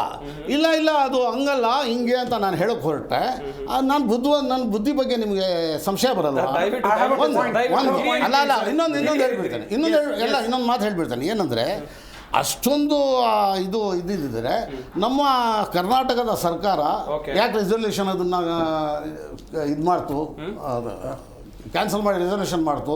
ಆಮೇಲೆ ಯಾಕೆ ತಮಿಳ್ನಾಡು ಸರ್ಕಾರ ಅದನ್ನು ರದ್ದು ಮಾಡ್ತು? ಈ ಎರಡು ಸರ್ಕಾರಗಳು ರದ್ದು ಮಾಡಿರೋದು ಸುಮ್ಮನೆನಾ? ಆಮೇಲೆ ಮುಸಲ್ಮಾನರು ಯಾವ ಮುಸಲ್ಮಾನ ಸರಿ ಅಂತ ಇದ್ದಾನೆ? ಎಲ್ಲ ರಿಜಿಜು ಅವರು ಇನ್ನೊಬ್ರು ಮತ್ತೊಬ್ರು ಹೇಳ್ತಾ ಇದ್ದಾರೆ. ವೆಲ್ ಸರ್ ಅಭಿಪ್ರಾಯ ಪಡೆದೇ ಮಾಡ್ತಾ ಇರೋದು. I have a Yes, small yes, yes. contention. ದಯವಿಟ್ಟು sir. Sir is very senior and I consider myself as his shishya. There is no two ways. ಅದೆಲ್ಲ ಬೇಡ ಬಿಡಿ Okay. Sir. No, I'm- I all personal No, things. let me continue. Sir, here. Just keep quiet, sir. it is I'm unnecessary. Okay. What I'm trying to tell you is, ಅದೆಲ್ಲ I ಏನು? still differ with his understanding of what he's trying to tell. If there is a ghapla that is happening in any board, okay, people, it is not Sir, religion. ನೋಡಿ. It is not the way of worshipping that we are talking about. Yes. It is a way of discrimination. Ladies ಗೆ participation ಇರಲಿಲ್ಲ sir. Well, sir. ಅದನ್ನ ಹೇಳಬಾರ್ದು ನಾವು. Well, Our sir. constitution Well, says sir. Well, sir. that. ಮುಂದಿನ So, ಹಂತದಲ್ಲಿ what I'm trying to tell you is, when there is a discrepancy with respect to our constitution, Okay. everybody has an equal right to say, and if it is not very pertinent to the sir. religion of Islam, everybody has the right to say. ನನ್ನ ವಿಚಾರದಲ್ಲಿ- ದಯವಿಟ್ಟು ಮೂರ್ತಿ sir, ಈಗ ಇಲ್ಲಿ ಕೇಂದ್ರ ಸರ್ಕಾರ ಕೇಳ್ತಾ ಇರೋದು ವಕ್ಫ್ property ಎಲ್ಲವನ್ನು ಕೂಡ ನಮ್ಮ ಸರ್ಕಾರಕ್ಕೆ ಬರೆದು ಕೊಡಿ ಅಂತ ಕೇಳ್ತಾ ಸಾಧ್ಯನೇ ಇಲ್ಲ. ತಿದ್ದುಪಡಿ ಮಾಡ್ತಿದ್ದೀವಿ ಅಥವಾ ಒಂದಷ್ಟು ಚೇಂಜಸ್ ಗಳನ್ನ ತರ್ತಿದೀವಿ ಅಂತ. ಇದಕ್ಕೆ ವಿರೋಧ ಯಾಕೆ ಅಂತ ಹೇಳಿ ಸರ್. ಸರ್ ಈಗ ಏನಾಗ್ತದೆ ನೋಡಿ, ಎಲ್ಲರೂ ವಿರೋಧ ಮಾಡ್ತಿಲ್ಲ ಇಲ್ಲಿ. ಓಕೆ, ಕೆಲವರು ಆ ಒಂದು ಧರ್ಮದ ಗುರುಗಳನ್ನ ಧರ್ಮದ ಮುಖಂಡರನ್ನ ಎತ್ಕಟ್ತಿದ್ದಾರೆ ಕಾಂಗ್ರೆಸ್ನವರು. ಅದು ಕಾಂಗ್ರೆಸ್ ಧರ್ಮ ತಪ್ಪು ಹೇಳ್ತಾ ಇದ್ದಾರೆ. ಆಪೋಸಿಟ್ ಪಕ್ಷ ಕುತ್ಕೊಂಡಾಗ ಅದು ಮಾಡೋದು ಸರ್ವೇ ಸಾಮಾನ್ಯ. ಒಟ್ಟು ನೋಡಿ ಸರ್ 25 ಕೋಟಿ ಮುಸಲ್ಮಾನರು ವಿರೋಧಿಸ್ತಾ ಏನಾಗುತ್ತೆ ಗೊತ್ತಾ ಸರ್, ಈಗ ಈ ಕಾನೂನು ಇಲ್ಲೀಗಲ್ ಅದು ಸಂವಿಧಾನ ಪ್ರಕಾರ ಆಯ್ಕೆ ಆಗಿರ್ತಕ್ಕಂಥ ಸಂಸತ್ ಸದಸ್ಯರು ಅದನ್ನ ಚರ್ಚೆ ಮಾಡಿ ಜಾಯಿಂಟ್ ಪಾರ್ಲಿಮೆಂಟ್ರಿ ಕಮಿಟಿ ಮೀಟಿಂಗ್ಸ್ ಎಲ್ಲ ಮಾಡಿ ಕಮಿಟಿ ಫಾರ್ಮೇಷನ್ ಮಾಡಿ ಸರ್ ಪ್ರತಿಯೊಂದು ರಾಜ್ಯದ ಪ್ರತಿಯೊಬ್ಬ ಪ್ರತಿಷ್ಠಿತ ಮುಸ್ಲಿಂ ವ್ಯಕ್ತಿ ಇನ್ಸ್ಟಿಟ್ಯೂಷನ್ಸ್ನ ಅವ್ರು ಕನ್ಸಲ್ಟೇಷನ್ ಮಾಡಿ ಏನು ಈಗ ನಮ್ಮ ಸಾಹೇಬ್ರು ಹೇಳ್ತಿದ್ರು ವಕ್ಫ್ ಪ್ರಾಪರ್ಟಿ ಯಾರೋ ದಾನ ಕೊಡ್ತಾರೆ, ಕೆಲವು ಉದ್ದೇಶಕ್ಕೆ ಕೊಡ್ತಾರೆ ದಾನ, ಅವ್ರ ಕಂಡೀಷನ್ ದಾನ ಕೊಡ್ತಾರೆ. ಇದರಲ್ಲಿ ಬರೀ ನೀವು ಕಬರ್ಸ್ಥಾನ ಮಾಡ್ಕೊಳ್ಳಿ, ಇದರಲ್ಲಿ ನೀವು ಸ್ಕೂಲ್ ನಡೆಸಿ, ಇದರಲ್ಲಿ ಯಾವುದೋ ನಿರಾಶ್ರಿತರಿಗೆ ಆಶ್ರಯ ಕೊಡಿದ್ರು ಮಾಡ್ತಾರೆ. ನೋಡಿ ಸರ್ ಇದೆಲ್ಲ ಇಟ್ ಈಸ್ ದಿ ಸರ್ ಸಂವಿಧಾನ ನಿರ್ಮಾಣ ಆಗಿರೋದು ಧರ್ಮಗಳ ಮೇಲೆ ಸರ್. ಧರ್ಮ ವಿರೋಧ ಸಂವಿಧಾನ ಯಾವುದೂ ಇಲ್ಲ. ಅದು ಎಕ್ಸ್ಪೆಷಲಿ ನಮ್ಮ ದೇಶದಲ್ಲಿ ಸುಮಾರು ಧರ್ಮಗಳ ಸಮ್ಮಿಲನ ಇದೆ. ಆ ಸರ್ವ ಧರ್ಮಗಳ ಸಮ್ಮಿಲನವಾಗಿ ಬಂದಿರತಕ್ಕಂಥ ಕಾನ್ಸ್ಟಿಟ್ಯೂಷನ್ನ 101 ಸಲ ಅಮೆಂಡ್ಮೆಂಟ್ ಮಾಡಿದ್ದಾರೆ. 100ಕ್ಕಿಂತ ಹೆಚ್ಚು ಅಮೆಂಡ್ಮೆಂಟ್ ಮಾಡಿದ್ದಾರೆ. 100ಕ್ಕಿಂತ ಹೆಚ್ಚು ಅಮೆಂಡ್ಮೆಂಟ್ ಮಾಡುವಾಗ ಅವರು ಕಾಂಗ್ರೆಸ್ ಅವರು ಅಮೆಂಡ್ಮೆಂಟ್ ಮಾಡಬೇಕಾದಾಗ ಅವ್ರನ್ನ ಯಾರೂ ಕೇಳಬಾರ್ದು. ಅದು ಜಸ್ಟು ಇಲ್ಲಿ ನೋಡಿ ಸರ್, ಇವತ್ತು 1863ನೇ ಇಸ್ವಿಯಿಂದ 96ನೇವರೆಗೂ ವಕ್ಫ್ ಕಾಯ್ದೆಗೆ ಸುಮಾರು ತಿದ್ದುಪಡಿಗಳು ಬಂದಿದ್ದಾವೆ ಸರ್. ಓಕೆ, ಸುಮಾರು ತಿದ್ದುಪಡಿ ಬಂದಿದ್ದಾವೆ. ಆ ಟೈಮಲ್ಲಿ ಆ ಸಂದರ್ಭ ತಕ್ಕನಾಗಿ ಚರ್ಚೆಗಳು ಆಗಿದ್ದಾವೆ. ಈಗೇನು ಬಂದಿರತಕ್ಕಂಥದ್ದು ಈ ನಮ್ಮ ಕರ್ನಾಟಕದಲ್ಲಿ ಕೆಲವು ಆಸ್ತಿಗಳಿಗೆ ನೋಟಿಸ್ ಕೊಟ್ಟಿರ್ತಕ್ಕಂಥದ್ದನ್ನ ಗುರು ಇಟ್ಕೊಂಡು ಅದನ್ನು ಚರ್ಚೆ ಮಾಡಿ ರಾಜಕೀಯ ಬೇಳೆ ಬೇಯಿಸ್ಕೊಂಡು ಸುಮಾರು ಜನ ಬೇಯಿಸ್ಕೊಂಡ್ರು. ಈಗ ಯಾರೇ ರಾಜಕೀಯ ವ್ಯಕ್ತಿಗಳು ಆ ವಿಷಯ ಬೇಡ, ಈಗ ಅದು ಮುಚ್ಚೋಯ್ತು. ಅದು ಮಾಧ್ಯಮಗಳಲ್ಲಿ ಹೈಪ್ ಆಯಿತು, ಮುಚ್ಚೋಯ್ತು. ಈಗ ಬಂದಿರತಕ್ಕಂಥ ಏನು ಈ NDA ಗೌರ್ಮೆಂಟ್ನ ಅಂಗ ಪಕ್ಷಗಳು ಅಥವಾ ಸಂಘ ಪರಿವಾರದ ಪಕ್ಷಗಳೆಲ್ಲ ಸೇರಿ ಇದು ಮಾಡಿದ್ದಾವೆ. ಈ ಒಂದು ವಕ್ಫ್ ಪ್ರಾಪರ್ಟಿನಲ್ಲಿ principles of natural justice violate ಆಗ್ತಿದೆ. ಪ್ರಿನ್ಸಿಪಲ್ಸ್ ಆಫ್ ನ್ಯಾಚುರಲ್ ಜಸ್ಟಿಸ್ ಅನ್ನೋದು ನಾನು ಮಾಡಿದ್ದಲ್ಲ, ಹಿಂದೂ ಧರ್ಮ ಮಾಡಿದ್ದಲ್ಲ, ಇಸ್ಲಾಂ ಧರ್ಮ ಮಾಡಿದ್ದಲ್ಲ. ಅದು ಪ್ರಿನ್ಸಿಪಲ್ಸ್ ಆಫ್ ನ್ಯಾಚುರಲ್ ಜಸ್ಟಿಸ್ ಮಾಡಿರೋದು ಸಂವಿಧಾನ. ಆ ಸಂವಿಧಾನಕ್ಕೆ ವಿರುದ್ಧವಾಗಿ ಅಲ್ಲಿ ಆ ಕಾಯ್ದೆನಲ್ಲಿ ಸಂಪೂರ್ಣ ಕಾಯ್ದೆ ಯಾವತ್ತೂ ಅಸಿಂಧು ಆಗೋದಿಲ್ಲ. ಅಲ್ಲಿ ಕೆಲವಿರ್ತ ಅಂಶಗಳು ಅಲ್ಲಿ ಪ್ರಿನ್ಸಿಪಲ್ಸ್ ಆಫ್ ನ್ಯಾಚುರಲ್ ಜಸ್ಟಿಸ್ ಅದೇ ಆಗಿದೆ. ಏನಾಗಿದೆ, ಈಗ ನೋಟಿಸ್ ಕೊಟ್ಟರು ರೈತರು ಜಮೀನು ಬಿಟ್ಬಿಡಿ ಅಂತ. ಆ ರೈತರು ಅದೆಲ್ಲೂ ಚಾಲೆಂಜ್ ಮಾಡಂಗಿಲ್ಲ. ಯಾವುದೇ ನ್ಯಾಯಾಲಯದಲ್ಲೂ ಅಧಿಕಾರ ಇರಲಿಲ್ಲ ಯಾವುದಕ್ಕೆ ಆ ನೋಟಿಸ್ ಚಾಲೆಂಜ್ ಮಾಡಲಿಕ್ಕೆ. ಅವಾಗ ಏನಾಗುತ್ತೆ ಸರ್, ಈಗ ನೀವು ಹೇಳ್ತೀರಾ ಭಾರತ ಸಂವಿಧಾನ ಮೂಲಭೂತ ಹಕ್ಕುಗಳು ಮೂಲಭೂತ ಕರ್ತವ್ಯಗಳು ಅಂತ ಹೇಳ್ತೀರಲ್ಲ, ಮೂಲಭೂತ ಹಕ್ಕುಗಳ ಉಲ್ಲಂಘನೆ ಆದಾಗ ನಾವೆಲ್ಲ ಹೋಗ್ಬೇಕು, ನ್ಯಾಯಾಲಯದ ಮೆಟ್ಲು ಹತ್ತೀವಿ. ಇಲ್ಲಿ ನಮ್ಮ ವಕ್ಫ್ ಕಾಯ್ದೆಯಿಂದ ಕೆಲವು ಎಲ್ಲ ವಕ್ಫ್ ಕಾಯ್ದೆ ನಾನು ಕೆಟ್ಟು ಅಂತ ಹೇಳ್ತಿಲ್ಲ ಸರ್, ದಯವಿಟ್ಟು ಕ್ಷಮಿಸಿ. ಆ ವಕ್ಫ್ ಕಾಯ್ದೆ ಕೆಲವು ಇದು ವಕ್ಫ್ ಆಸ್ತಿ ಸೇರಿದ್ದು, ಇದು ನೀವೆಲ್ಲೂ ಚಾಲೆಂಜ್ ಮಾಡಬೇಡಿ ಅಂದಾಗ ಆತ ಮುಸಲ್ಮಾನ ಆಗಿರಲಿ, ಬೇಡ ಅಂದಲ್ಲ ನಾನು, ಮುಸಲ್ಮಾನನೋ ಬುದ್ಧಿಸಮೋ ಜೈನಿಸ್ಟೋ ಅಥವಾ ಸಿಖ್ರೋ ಅಥವಾ ಯಾರೋ ಪಾರ್ಸಿಗಳಾಗಿದ್ರು ಈ ಜಮೀನು ನನಗೆ ಸೇರಿದ್ದು, ಇದು ನೀವೆಲ್ಲೂ ಚಾಲೆಂಜ್ ಮಾಡಂಗಿಲ್ಲ ಅಂದ್ರೆ ಸರ್ ಈ ದೇಶದಲ್ಲಿ ಸಂವಿಧಾನ ಇಲ್ವಾ? ಖಂಡಿತ. ಹಂಗಂತ ನಾನು ಮುಸ್ಲಿಂ ವಿರೋಧಿ ಹೇಳಿಕೆ ಕೊಡ್ತಿಲ್ಲ. ಈ ದೇಶ ಸಂವಿಧಾನ ಇದೇನಂತ ಯಾರಿಗಾದ್ರೂ ನಮ್ಮ ಸರ್ಕಾರದಲ್ಲಿ ಯಾರಾದ್ರೂ ಸಂವಿಧಾನ ಉಲ್ಲಂಘನೆ ಆದ್ರೆ ಅಂತ ಅವರು ಹೈಕೋರ್ಟ್ಗೆ ಬಂದು ನೀವು ಸಂವಿಧಾನ ಕೇಳ್ಬೋದು, ಸುಪ್ರೀಂ ಕೋರ್ಟ್ ಕೇಳ್ಬೋದು. 225 ಇದೆ ಆರ್ಟಿಕಲ್ 225 226 ಇದೆ, ಆರ್ಟಿಕಲ್ 32 ಇದೆ. ಆದ್ರೆ ಆರ್ಟಿಕಲ್ 32 ಒಳಗೂ ಚಾಲೆಂಜ್ ಮಾಡಂಗಿಲ್ಲ ಅಂತ ನೀವು ಹೇಳಿದ್ರೆ ಅದೆಂತ ಕಾಯ್ದೆ? ಆದ್ರೆ ಆ ಕಾಯ್ದೆ ಸಂಪೂರ್ಣವಾಗಿ ತಪ್ಪಲ್ಲ. ಆಗಿರ್ತಕ್ಕಂಥ ಕೆಲವು ಪ್ರಾಪರ್ಟಿ ವಿಚಾರಗಳನ್ನ ಸರಿಪಡಿಸ್ಕೊಳ್ಳಲಿಕ್ಕೆ ನಾವು ಈಗ ಒಂದು ಕಾನೂನು ತರ್ತಾ ಇದ್ದೀವಿ. ಸರ್ಕಾರ ಆಮೇಲೆ ಬೇಕಾದ ನೋಡಿ ಸರ್, ಮುಸ್ಲಿಂ ಬೋರ್ಡ್ ನ ಮೇಂಟೈನ್ ಮಾಡಕ್ಕೆ ಮುಸ್ಲಿಂ ಇರಬೇಕು ಅಥವಾ ತಿರುಪತಿ ದೇವಸ್ಥಾನ ಮೇಂಟೈನ್ ಮಾಡಕ್ಕೆ ಹಿಂದೂಗಳು ಇರಬೇಕು ಅಂತ ಅದೆಲ್ಲ ಇಲ್ಲ. ಭಾರತ ದೇಶದ ಪ್ರಜೆ ಎಲ್ಲಿ ಸರ್ ಈಗ ಪಾರ್ಲಿಮೆಂಟ್ ಅಲ್ಲಿ ಇಲ್ಲ IAS IPS ಮಾಡ್ಕೊಂಡು ಯಾವುದೇ ಹಿಂದೂ ಎಂಡೋಮೆಂಟ್ ಅಲ್ಲಿ ಮುಸ್ಲಿಂ ಇಲ್ಲ. ಬರ್ಲಿ, ತಪ್ಪಿಲ್ಲ, ಬರ್ಲಿ, ಎಲ್ಲಿದೆ ಸರ್, ಬರ್ಲಿ ಸರ್, ತಪ್ಪಿಲ್ಲ. ನೋಡಿ ಸರ್, ಹೇಳ್ತೀನಿ ಕೇಳಿ ಸರ್. ಈಗ ನೋಡಿ, IAS IPS ಮಾಡ್ಕೊಂತಾರೆ. ಯಾವ್ದೋ ಯಾರೋ ಒಬ್ಬ ನಾನ್ ಮುಸ್ಲಿಮ್ ಇರಿ ಸರ್, ಒಬ್ಬ ನಾನ್ ಮುಸ್ಲಿಂ ಯಾರು ಮುಸ್ಲಿಂ ಯಾರು ಇರೋದಿಲ್ಲ ಅಲ್ಲಿ ಇಲ್ಲ ಅನ್ಕೊಳ್ಳಿ. ಅವಾಗ ಒಂದು ಮುಸ್ಲಿಂ ಒಂದು ಟ್ರಸ್ಟ್ ನ ಬೋರ್ಡ್ ನ ಮೇಂಟೈನ್ ಮಾಡಬೇಕು. ಅವಾಗ ಯಾರು ನೇಮಕ ಮಾಡೋ ಸರ್? ನಾವು ಮುಸ್ಲಿಂ ನ IAS ಮಾಡಿಸಿ ಪಾಸ್ ಅಲ್ಲಿರಕ್ಕಾಗುತ್ತಾ? ಅದಕ್ಕೆ ಇಂಥವೆಲ್ಲ ಚರ್ಚೆ ಆಗಬೇಕು ಅಂತ ಮಾಡ್ಬಿಡ್ತೀನಿ sir. Then will go head. See, there is a difference of understanding ಇಲ್ಲಿ. ನಾನು ಹೇಳ್ತಿರೋದು ಮುಸ್ಲಿಂ ಪರ್ಸನಲ್ ಲಾ ಬೋರ್ಡ್ ಅಲ್ಲಿ ಮುಸ್ಲಿಮ್ಸ್ ಬಿಟ್ಟು ಬೇರೆಯವ್ರು ಇರೋಗಿಲ್ಲ. I still agree with that. Okay, ಅಂದ್ರೆ ರಿಲಿಜಿಯಸ್ ಆಕ್ಟ್ ಪ್ರಕಾರ ಮೇಲೆ ಮಾಡಿರುವಂತ ಪರ್ಸನಲ್ ಅವ್ರದ್ದು ಮುಸ್ಲಿಮ್ಸ್ ಇದ್ದಲ್ಲಿ ಹಿಂದೂಸ್ ಹೋಗ್ಬೇಕು ಅಂತ ಇಲ್ಲ. ಆದರೆ ವಕ್ಫ್ ಈಸ್ ಅಬೌವ್ ದಟ್ ಅಂತ ಹೇಳಿದ್ದಾರೆ. ಅದಕ್ಕೋಸ್ಕರ see what basis they are talking about is wrong. ಈಗ ವಕ್ಫ್ ಅಲ್ಲಿ ಇರಬಹುದು, ಹಿಂದೂಸ್ ಅಲ್ಲಿ ಪರ್ಟಿಕ್ಯುಲರ್ ಆಗಿ ಹಿಂದೂ ರಿಲಿಜಿಯಸ್ ಆಕ್ಟ್ ಅನ್ನ ನಾವು ಹ್ಯಾಂಡಲ್ ಮಾಡ್ತೀವಿ. ಎಂಡೋಮೆಂಟ್ ಅಲ್ಲಿ ಇರಬೇಕಂತಿಲ್ಲ, ಅದೇ ಹೇಳ್ತಾ ಇದೀನಿ. ಯಾರು ಮುಸ್ಲಿಮ್ಸ್ ಇರಲ್ಲ ಅಲ್ಲಿ, ಇರಲ್ಲ. ಕಾನೂನು ಇದೆ, ಬೇಸಿಕ್ ಸ್ಟ್ರಕ್ಚರ್ ಇರಬಾರ್ದು ಅಂತ, whatever it is.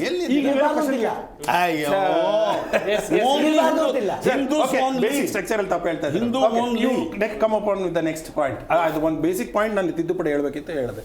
Okay, yes, continue ಮಾಡಿ ಸರ್. ಹೇಳ್ತಾ ಇದ್ರಿ ಸಾಕಷ್ಟು ವಿಚಾರಗಳ ಕುರಿತು. There is a lot of ಒಂದು ಫಾರ್ವರ್ಡ್ ಥಾಟ್ ಅನ್ನೋದು ಇದರಲ್ಲಿ ಬಂದಿದೆ. ಈವನ್ 1996 ಅಲ್ಲಿ ಒಂದು ಟ್ರೈಬ್ಯುನಲ್ ಮಾಡ್ತಾರೆ, ಎಲ್ಲಿ they can challenge within Waqf amendment Waqf act ಒಳಗಡೆನೆ ಟ್ರೈಬ್ಯುನಲ್ಗೆ ಹೋಗ್ಬಿಟ್ಟು ನಾವು ಕಂಪ್ಲೇಂಟ್ ಕೊಡ್ಬೋದು ಅನ್ನೋಂಥ ಒಂದು ತಿದ್ದುಪಡಿ ತರ್ತಾರೆ. But it was still limited. High court used to summon and special application ಅಲ್ಲಿ ಮಾತ್ರ ಇದರಲ್ಲಿ ದಖಲಾಂದಾಜ್ ಮಾಡ್ಬೋದು ಇಂತಿತ್ತು. ಇವ್ರೇನು ಹೇಳ್ತಾರೆ, ಇಲ್ಲ ಅದು ಚಾಲೆಂಜ್ ಮಾಡೋಕ್ಕೆ ಆಗಲ್ಲ ಅಂತಲ್ಲ ಅಂತ. ಹೌದು, but it was a 1 mile distance.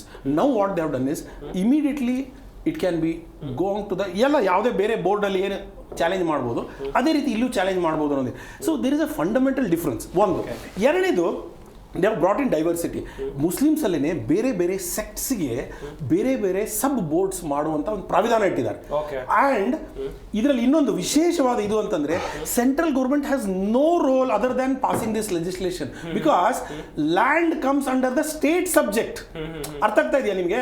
ಈಗ ಅಲ್ಲಿ ಪಾಸ್ ಆಗಿದ್ದಕ್ಕೆ ಯಾವುದೇ ರೀತಿ ಇಮಿಡಿಯೇಟ್ ಎಫೆಕ್ಟ್ ಇಲ್ಲ, ಅನ್ಲೆಸ್ ಕರ್ನಾಟಕದಲ್ಲಿ ಸ್ಟೇಟ್ ಗೌರ್ಮೆಂಟ್ ಅದನ್ನ ಪಾಸ್ ಮಾಡಬೇಕು. ಲ್ಯಾಂಡ್ ರಿಲೇಟೆಡ್ ತಮಿಳುನಾಡು ಕೇರಳ ಅಲ್ಲಿ. So central government has no role of encroaching anybody's fundamental rights through Waqf amendment. ಇದು ನಿಜವಾದ ಎನ್ಲೈಟ್ಮೆಂಟ್ ನಾವು ಕೊಡಬೇಕಾಗಿರೋದು. ಸುಮ್ಮನೆ ಅವ್ರು ಅದನ್ನು ತೊಗೊಂಡ್ಬಿಡ್ತಾರೆ ಇದು ತೊಗೊಂಡ್ಬಿಡ್ತಾರೆ. No, there are very clear provisions of inclusions of ladies. Very good, welcome, very openly. ನಾವು ವಿ ಶುಡ್, ನಾನೇನು ಹೇಳ್ತಾ ಇದ್ದೀನಿ, ನಾನು ಫಸ್ಟ್ ಬೇಸಿಕ್ ಒಂದು ಹೇಳಿದೆ, ಮುಸ್ಲಿಂ ಬಾಂಧವರಿಗೆ ಎಲ್ಲರಿಗೂ ನಾನು ಓಪನ್ ಆಗಿ ಹೇಳ್ತಾ ಇರೋದಂದ್ರೆ, ಎಕ್ಸ್ಟ್ರಾ ಜುಡಿಷಿಯಲ್ ಅಂತ ಏನು ಹೇಳ್ತಾ ಇದ್ದಾರೆ ಅದನ್ನ ಹೊರತುಪಡಿಸ್ಬಿಟ್ಟು ಬೇಕಾದಷ್ಟು ಮಾತಾಡುವಂತ ಪ್ರಾವಿಷನ್ಸ್ ಇದೆ ಇದರಲ್ಲಿ. ಇವ್ರು ಏನ್ ಮಾಡ್ತಾರೆ, ಒಂದು ಅಮೆಂಡ್ಮೆಂಟ್ ತರಕ್ಕಾಗಲ್ಲ ಅನ್ನೋ ವಾದ ಒಂದು. ಎರಡನೇದು, ತಗೊಂಡು ಬಂದ್ರೆ ಇದರಲ್ಲಿ ಎಕ್ಸ್ಟ್ರಾ ಕಾನ್ಸ್ಟಿಟ್ಯೂಷನ್ ಅಲ್ಲ ಅನ್ಕೊಂಡದ್ದು. ಸೊ ಅಂಡ್ ಜುಡಿಷಿಯಲ್ ಸ್ಕ್ರೂಟಿನಿ ಮಾಡೋಕ್ಕಾಗಲ್ಲ. ಇವನು ಬಿಟ್ಬಿಟ್ಟು ಮಾತಾಡುವಂತ, ಚರ್ಚೆ ಮಾಡುವಂತ, ಕಂಪನ್ಸೇಷನ್ ಸೀಕ್ ಮಾಡುವಂತ, ಅಂದ್ರೆ ಎಕ್ಸ್ಟ್ರಾ ಇದನ್ನ ಬರೋದಾಗಿ ನಾನು ಇನ್ನೊಂದು ಈ ರೈಟ್ಸ್ ಬೇಕು ಅಂತ ಕೇಳುವಂತ ಪ್ರಾವಧಾನಗಳಿಗೆ ಇವರು ತಮ್ಮಷ್ಟಕ್ಕೆ ತಾವೇ ಕಾಲ ಮೇಲೆ ಕಲ್ಲು ಹಾಕೊಳ್ಳುವಂತ ಕೆಲಸ ಮಾಡ್ತಿದ್ದಾರಲ್ಲ, ಅದನ್ನು ಮಾಡಬೇಡಿ. ಇದರಲ್ಲಿ ಲೇಡೀಸ್ಗೆ ಆಪ್ಷನ್ ಕೊಡಿ, ಬೇರೆ ಸೆಕ್ಸ್ಗೆ ಏನು ಡಿಫ್ರೆನ್ಸಿಯೇಷನ್ ಕೊಟ್ಟಿದ್ದಾರೆ, ಬೇರೆ ಬೇರೆ ಸೆಕ್ಷನ್ಸ್ಗೆ ರೆಪ್ರೆಸೆಂಟೇಷನ್ ಕೊಟ್ಟಿದ್ದಾರೆ, ಅದನ್ನ ವೆಲ್ಕಮ್ ಮಾಡಿ. ಅದ್ರ ಜೊತೆಗೆ ನಿಮ್ಗೆ ಬೇರೆ ಏನ್ ಬೇಕು ಅದನ್ನ ಕೇಳಿ. Because it is not a one day brought out. ನಮ್ಮ ವಕೀಲ್ ಹೇಳ್ದಂಗೆ 1 ವರ್ಷ ಮುಂಚೆ ತಂದಿರೋದು JPC ಆಗಿದೆ. 700 people have deposed in front of the committee. Open public call for ಮಾಡಿದ್ದಾರೆ. At that time you would have represented, but basic tenants yes and most of them have it covered ಅಂತಾರೆ. ಅದ್ರ ಬಗ್ಗೆ ವಾದ ವಿವಾದಗಳಿದ್ರೆ we should welcome, we should listen to them even now. Well Shafi sir, ಇನ್ನೊಂದು ವಿಚಾರ ಅಂತ ಹೇಳಿದ್ರೆ ವಕೀಲರು ಆಗ್ಲಿ ಕೂಡ ಹೇಳ್ತಾ ಇದ್ರು, ಇಲ್ಲಿ ನ್ಯಾಚುರಲ್ ಜಸ್ಟಿಸ್ ಗಳ ಉಲ್ಲಂಘನೆ ಆಗಿದೆ, ಹೀಗಾಗಿ ಅದನ್ನ ಸರಿಪಡಿಸೋಣ ಎನ್ನುವಂತದಾಗಿ ಹೇಳ್ತಾ ಇದ್ರು. ಆಗ್ಲಿ ಸರ್, ಸರಿಯಾದ್ರೆ ತಪ್ಪೇನು ಅದರಲ್ಲಿ? ನೋಡಿ, ಎಲ್ಲದಕ್ಕಿಂತ ಮುಂಚೆ ನಮ್ಮ ವಕ್ಫ್ ಬೋರ್ಡಲ್ಲಿ ಯಾರ್ದೋ ಸ್ವತ್ತನ್ನು ಹೋಗಿ ಅವ್ರು ಕೈ ಇಟ್ಬಿಟ್ರೆ ಅವ್ರದ್ದಾಗ್ಬಿಡುತ್ತೆ, ವಕ್ಫ್ ಬೋರ್ಡ್ದಾಗ್ಬಿಡುತ್ತೆ ಅಂತ ಹರಡಿಸಿದ್ದಾರೆ ವದಂತಿ. ಅದನ್ನು ಬಿಲ್ ಪರವಾಗಿ ಮಾತನಾಡೋರು ಆ ವದಂತಿ ಹರಡಿಸ್ಬಿಟ್ಟು ಜನರಲ್ಲಿ ಭಯ ಹುಟ್ಟಿಸಿದ್ದಾರೆ, ಸುಳ್ಳು. ಎರಡನೇದು, ಯಾರ್ದಾದ್ರೂ ಪ್ರಾಪರ್ಟಿ ಮೇಲೆ ನೋಟಿಸ್ ಬಂದರೆ ವಕ್ಫ್ ಬೋರ್ಡ್ ಹತ್ರ ಪ್ರಾಪರ್ಟಿ ಡಾಕ್ಯುಮೆಂಟ್ಸ್ ಇಲ್ದಿದ್ರೆ ಅವ್ರು ನೋಟಿಸ್ ಕೊಡೋಕೆ ಬರಲ್ಲ. ಅವ್ರ ಹತ್ರ ಡಾಕ್ಯುಮೆಂಟ್ಸ್ ಇದ್ರೆ ಕೊಟ್ಟಿರ್ತಾರೆ. ಇವ್ರು ಡಾಕ್ಯುಮೆಂಟ್ಸ್ ತಗೊಂಡೋಗಿ ನಂದು ಕರೆಕ್ಟ್ ಆಗಿದೆ ಅಂದರೆ ಅವ್ರು ತಗೊಳಕ್ ಬರಲ್ಲ ಯಾವುದೇ ಪ್ರಾಪರ್ಟಿ. ತುಂಬಾ ಜನ RTCಗಳಲ್ಲಿ ಬಂದಿತ್ತಲ್ಲ ಸರ್, ಇದು ಬರ್ದಿದ್ರೆ ಚೆಕ್ ಮಾಡಿ. ಅದು ವಕ್ಫ್ ಬೋರ್ಡ್ ಇದ್ರೆ ನೀವ್ ಯಾಕೆ ಮಾಡ್ಕೊಂಡಿರ್ತೀರ ಅದನ್ನ? ತಲೆ ತಲಾಂತರಗಳಿಂದ ಬಂದಂತ ತಲಾಂತರನೇ ಆಗಿರ್ಲಿ, ಅವ್ರ ಹೆಸರಿತ್ತು, ತಪ್ಪು ಅಂತ ಹೇಳಿದ್ರಿ. ತಲೆ ತಲಾಂತರದಿಂದಾನೆ ಹ್ಯಾಕ್ ಬಂದಿದೆ ಅಂತ ನಿಮ್ಮ ಹತ್ರ ಇರುತ್ತೆ ತಾನೆ, ಅದನ್ನ ತೋರಿಸಿ. ನೀವು ನೋಟಿಸ್ ಬರ್ತಾನೆ, ಅವ್ರು ನೋಟಿಸ್ ಕೊಟ್ಟಿದ್ರೆ ಅವ್ರ ಹತ್ರ ಡಾಕ್ಯುಮೆಂಟ್ ಇಲ್ಲದೆ ನೋಟಿಸ್ ಕೊಡಕ್ ಬರುತ್ತಾ? ಒಂದು ನಿಮಿಷ. ಎರಡನೇದೇನಂದ್ರೆ, ಯಾವುದೇ ಇಲ್ಲಿ ನಡೆದಿರೋದೇನೆಂದರೆ ಅಮೆಂಡ್ಮೆಂಟ್ ಮಾಡೋದು ಸರಿ ಇಲ್ಲ ಅಂತ ಯಾವ ಮುಸಲ್ಮಾನನು ಹೇಳ್ತಾ ಇಲ್ಲ. ಎಲ್ಲ ಸರ್ಕಾರಗಳಿಗೂ ಯಾವುದೇ ಸರ್ಕಾರ ಇರಲಿ ಯಾವುದೇ ಪಕ್ಷದಲ್ಲಿ ಅಧಿಕಾರ ಇರುತ್ತೆ, ಅದು ಬೇರೆ ವಿಷಯ. ಅಮೆಂಡ್ಮೆಂಟ್ ಮಾಡ್ತಾ ಇರೋರು ಯಾರು, ಯಾತಕ್ಕೋಸ್ಕರ ಮಾಡ್ತಾ ಇದ್ದಾರೆ? 44 ಅಮೆಂಡ್ಮೆಂಟ್ಸು ನಾವು ಕೂತ್ಕೊಂಡು ಸ್ಟಡಿ ಮಾಡಿದ್ದೀವಿ. ಇಲ್ಲಿ ಎಷ್ಟು ಸಂಘ ಸಂಸ್ಥೆಗಳಿದೆಯೋ ಮುಸಲ್ಮಾನರು ನಾವೆಲ್ಲ ಸ್ಟಡಿ ಮಾಡಿದ್ದೀವಿ. ಎಲ್ಲದರಲ್ಲೂ ಮುಸಲ್ಮಾನರು ಪ್ರಾಪರ್ಟೀಸ್ನ ಹೊಡ್ಕೊಳ್ಳೋ ಅಂತ ಮಾಡಿದ್ರೆ ನಾವೇನು ಬಡ್ಕೊಂಡು ಸಾಯೋದು ಇವ್ರ ಹತ್ರ? ನಮಗೆ ಬುದ್ಧಿ ಹೇಳಕ್ ಬರ್ತಾರ ಇವರೆಲ್ಲ? ಹೆಂಗೆ ಅಂದ್ರೆ ಅದರಲ್ಲಿ ಇದೆ ಅಮೆಂಡ್ಮೆಂಟ್ ಏನಿದೆ ನೋಡಿ. ಯಾರಾದರೂ ಆ ಪ್ರಾಪರ್ಟಿ ಮಾರ್ಕೊಂಡಿದ್ರೆ, ಯಾರಾದರೂ ಮುತುವಲ್ಲಿ ಅಥವಾ ಯಾರಾದರೂ, ಅದಕ್ಕೆ 2 ವರ್ಷ ಇದಿತ್ತು ಜೈಲು. ಅದನ್ನ ಇವ್ರು 6 ತಿಂಗಳು ಮಾಡಿದ್ದಾರೆ. ಅಲ್ಲ ಕೇಳಿ ಒಂದು ನಿಮಿಷ,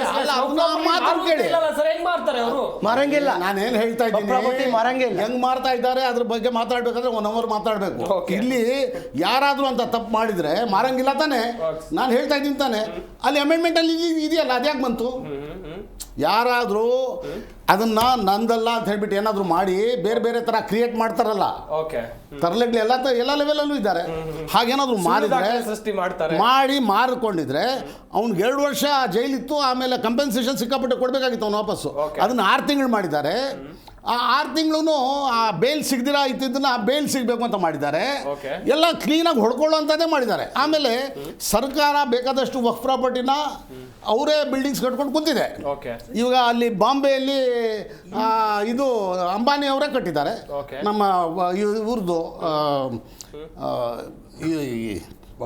ಅಲ್ಲ ವಕ್ಫ್ ಪ್ರಾಪರ್ಟಿನೇ, ವಕ್ಫ್ ಪ್ರಾಪರ್ಟಿ ಅನಾಥ ಮಕ್ಕಳದು. ಈ ಥರ ಎಲ್ಲ ಮಾಡ್ತಾರೆ ಅಲ್ಲ, ಅದಕ್ಕೆ ಈಸಿ ಮಾಡಿದ್ದಾರೆ. ಮೂರನೇದೇನೆಂದರೆ, ಅದರಲ್ಲಿ ಎಲ್ಲ 44 ಅಮೆಂಡ್ಮೆಂಟ್ಸ್ ಇದೆ, ಎಲ್ಲ ಸ್ಟಡಿ ಮಾಡಿದ್ದೀವಿ. ನಮ್ಮಲ್ಲಿ ಎಲ್ಲ ಸ್ಟಡಿ ಮಾಡಿ ಅದು ತಪ್ಪು ಅಂತ ಎಲ್ಲ ಮುಸಲ್ಮಾನರು ಹೇಳ್ತಾ ಇದ್ದಾರೆ. ಇವರು ಮಾತ್ರ ಹಾಗಲ್ಲ, ನಾವು ಇವ್ರು ಒಳ್ಳೇದಕ್ಕೆ ಅಂತ. ನಮ್ಮ ಫಾರ್ಮರ್ಸ್ಗೆ ಇವ್ರು 3 ಬಿಲ್ ತಂದ್ರಲ್ಲ, ಇವ್ರು ಒಳ್ಳೇದು ಅಂತ ಬಡ್ಕೊಂಡ್ರಲ್ಲ ಅವ್ರಿಗೆ. ಅಲ್ಲ ಒಂದು ನಿಮಿಷ ಕೇಳಿ, why not it is comparable. ಆ ಬಿಲ್ ವಾಪಸ್ ತಗೊಂಡಿದ್ದಾರೆ, ಬಿಲ್ ತಗೊಂಡಿದ್ದಾರೆ ವಾಪಸ್ಸು. ಅವ್ರು ತರುವಂತದ್ದು ಇಂಥದ್ದೇ ಬಿಲ್ಲು. ಆಮೇಲೆ ಅವ್ರಿಗೆಲ್ಲ 1 ವರ್ಷ ಸತಾಯಿಸಿದ್ರಲ್ಲ, ಕಡೆಗೆ ವಾಪಸ್ ತಗೊಂಡ್ರಲ್ಲ, ಬಿಲ್ ಯಾಕೆ ಕ್ರಿಯೇಟ್ ಮಾಡಿದ್ದು? ಬಿಲ್ ಕ್ರಿಯೇಟ್ ಮಾಡಿದ್ರಲ್ಲ,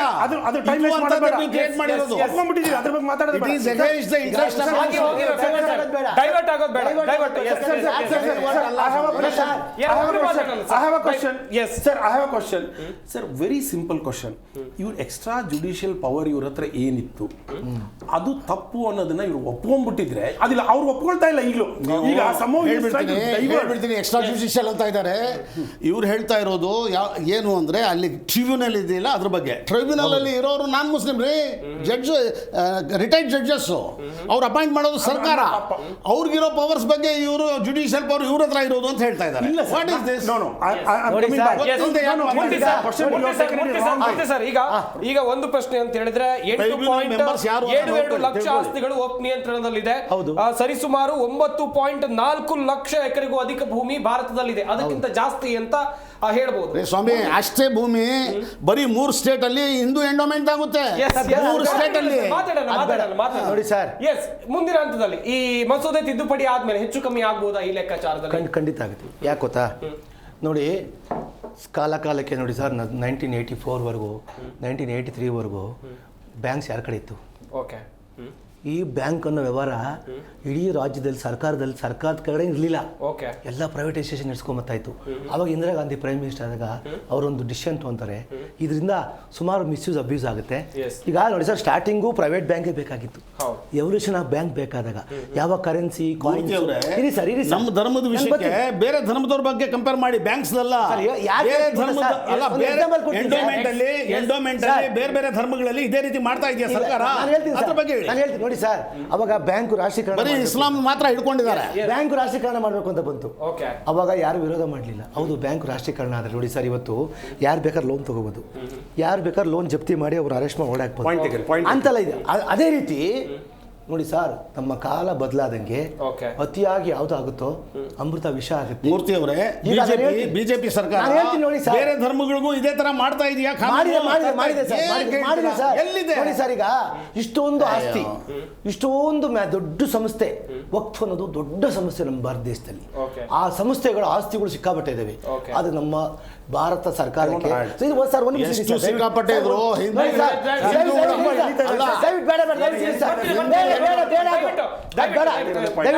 ನೋಡಿ ಸರ್, ಹಿಂದೂಗಳ ಆಸ್ತಿಯಲ್ಲಿ 10% ಇರೋದು. ಅದನ್ನ ನೋಡಿ ಸರ್, ಕ್ರಿಯೇಷನ್ ಮ್ಯಾನೇಜ್ಮೆಂಟ್ ಮಾಡುವಾಗ ಎಲ್ಲೋ ಒಂದ್ ಕಡೆ ಅಧಿಕಾರ ದುರುಪಯೋಗ ಆಗ್ತಿದೆ ಅಂತ ಸರ್ಕಾರದ ಗಮನಕ್ಕೆ ಬಂದಿದೆ. 100% ಅದನ್ನ ತಿದ್ದುಪಡಿ ಮಾಡಕ್ ಕೊಟ್ಟು ತಪ್ಪು ಅಂತಲ್ಲ. ಇವರು ಪತ್ರಕರ್ತರಿದ್ದಾರೆ, ಏನ್ ಬೇಕಾದ್ರೆ ಹೇಳಿ, ತಿದ್ದುಪಡಿ ಮಾಡ್ಬೇಕಾದ್ರೆ ಇವತ್ತು ಹೋಗಿ ನಾಳೆ ಇವತ್ತು ಬಿಲ್ಲು ನಾಳೆ ಆಫ್ ಮಾಡ್ತಿಲ್ಲ. ಒಂದು ವರ್ಷದ ಮುಂಚೆನೆ ಇವರೆಲ್ಲಾ ಸಮಿತಿಯವರು ಕರೆದಿದ್ದಾರೆ. ಹಿಂಗೆಲ್ಲ ಮಾಡ್ತಿದ್ವಿ, ನಾವು ಶಿಕ್ಷೆ ಪ್ರಮಾಣ ಮಾಡ್ತಿದೀವಿ, ಎಲ್ಲ ಮಾಡ್ತಿದೀವಿ. ಇದನ್ನ ನೀವು ಒಪ್ಕೊಬೇಕು ಅಂತೇಳಿ ನೋಡಿ ಸರ್. ಒಂದ್ ವೇಳೆ ಇವ್ರು ಒಪ್ಪದೇ ಇದ್ರು ಕಾನೂನು ಪಾಸ್ ಆಗುತ್ತೆ. ಕಾನೂನು ಜಾರಿ ಮಾಡಕ್ಕೆ ಏಜೆನ್ಸಿಗಳಿದಾವೆ, ಜಾರಿ ಮಾಡ್ತಾರೆ. I wanted to bring in another very important dimension. ನಮ್ಮ ಹತ್ರ 8,000 ಪ್ರಾಪರ್ಟೀಸ್ಗಿಂತ ಜಾಸ್ತಿ, 8 ಲಕ್ಷ 8,000 ಏನೋ ಒಂದು 8 ಲಕ್ಷ ಪ್ರಾಪರ್ಟೀಸು ಇತ್ತು. ಅದು ಹಿಂದೂಗಳದಿದೆಯಲ್ಲ, ಅದರಲ್ಲಿ 10%. ಅದರಿಂದ total income generated was 163 crores only. ಅಂದ್ರೆ ಎಷ್ಟು ಲಪ್ಟಾಯಿಸ್ತಾ ಇದ್ರು ಅನ್ನೋದು ಯೋಚನೆ ಮಾಡಿ. ಅಂಡ್ ಅವ್ರದೇ ಒಂದು ಕಮಿಟಿಯಲ್ಲಿ, ಅವ್ರದೇ ಅಂದ್ರೆ waqf board also is a part of that enquiry committee. They accept that this can go till 12,000 crores to 16,000 crores ಆಗಬಹುದು. ಇದನ್ನ ಸರಿಯಾಗಿ ಸ್ವಲ್ಪನೂ ಕರೆಕ್ಟಾಗಿ ಮ್ಯಾನೇಜ್ ಮಾಡಿದ್ರೆ ಅಂತ ಹೇಳ್ತಾರೆ. ವರ್ಡಿಂಗ್ ಹೇಳಿ ಪರ್ಫೆಕ್ಟ್ ಪ್ರೊಫೆಷನಲ್ ಆಗಿ ಮ್ಯಾನೇಜ್ ಮಾಡಿದ್ರೆ ಅಂತ ಹೇಳ್ತಾ ಇಲ್ಲ. ಸ್ವಲ್ಪನೂ ಪ್ರೊಫೆಷನಲಿಸಮ್ ಇದ್ದಿದ್ರೆ 12,000ದಿಂದ 16,000 ಕೋಟಿ ಇನ್ಕಮ್ ಬರುವಂತ ಸಾಧ್ಯತೆ ಇದೆ ಅನ್ನುವಂತ ಒಂದು ಅಂದಾಜು which is accepted to by ನಮ್ಮ ಅರವಿಂದ್ ಅವರು. ನಾನು ಏನು ಹೇಳ್ತಾ ಇದ್ದೀನಿ, ಎಲ್ಲ ಡೇಟಾ ಮುಸ್ಲಿಮ್ಸ್ದು ಯಾಕೆ ಬೇರೆ ಧರ್ಮಗಳದಿಲ್ವಾ? ಅದರಲ್ಲಿ ಹೆಚ್ಚು ಕಮ್ಮಿ ಆಗ್ತಾ ಇಲ್ವಾ? ಬೇರೆ ಧರ್ಮಗಳಲ್ಲಿ ಎಲ್ಲಿ ಬರ್ತಾ ಇದೆ? ಅಲ್ಲ ಯಾಕೆ ನಮ್ಮ ಮೇಲೆ ಅಟ್ಯಾಕ್?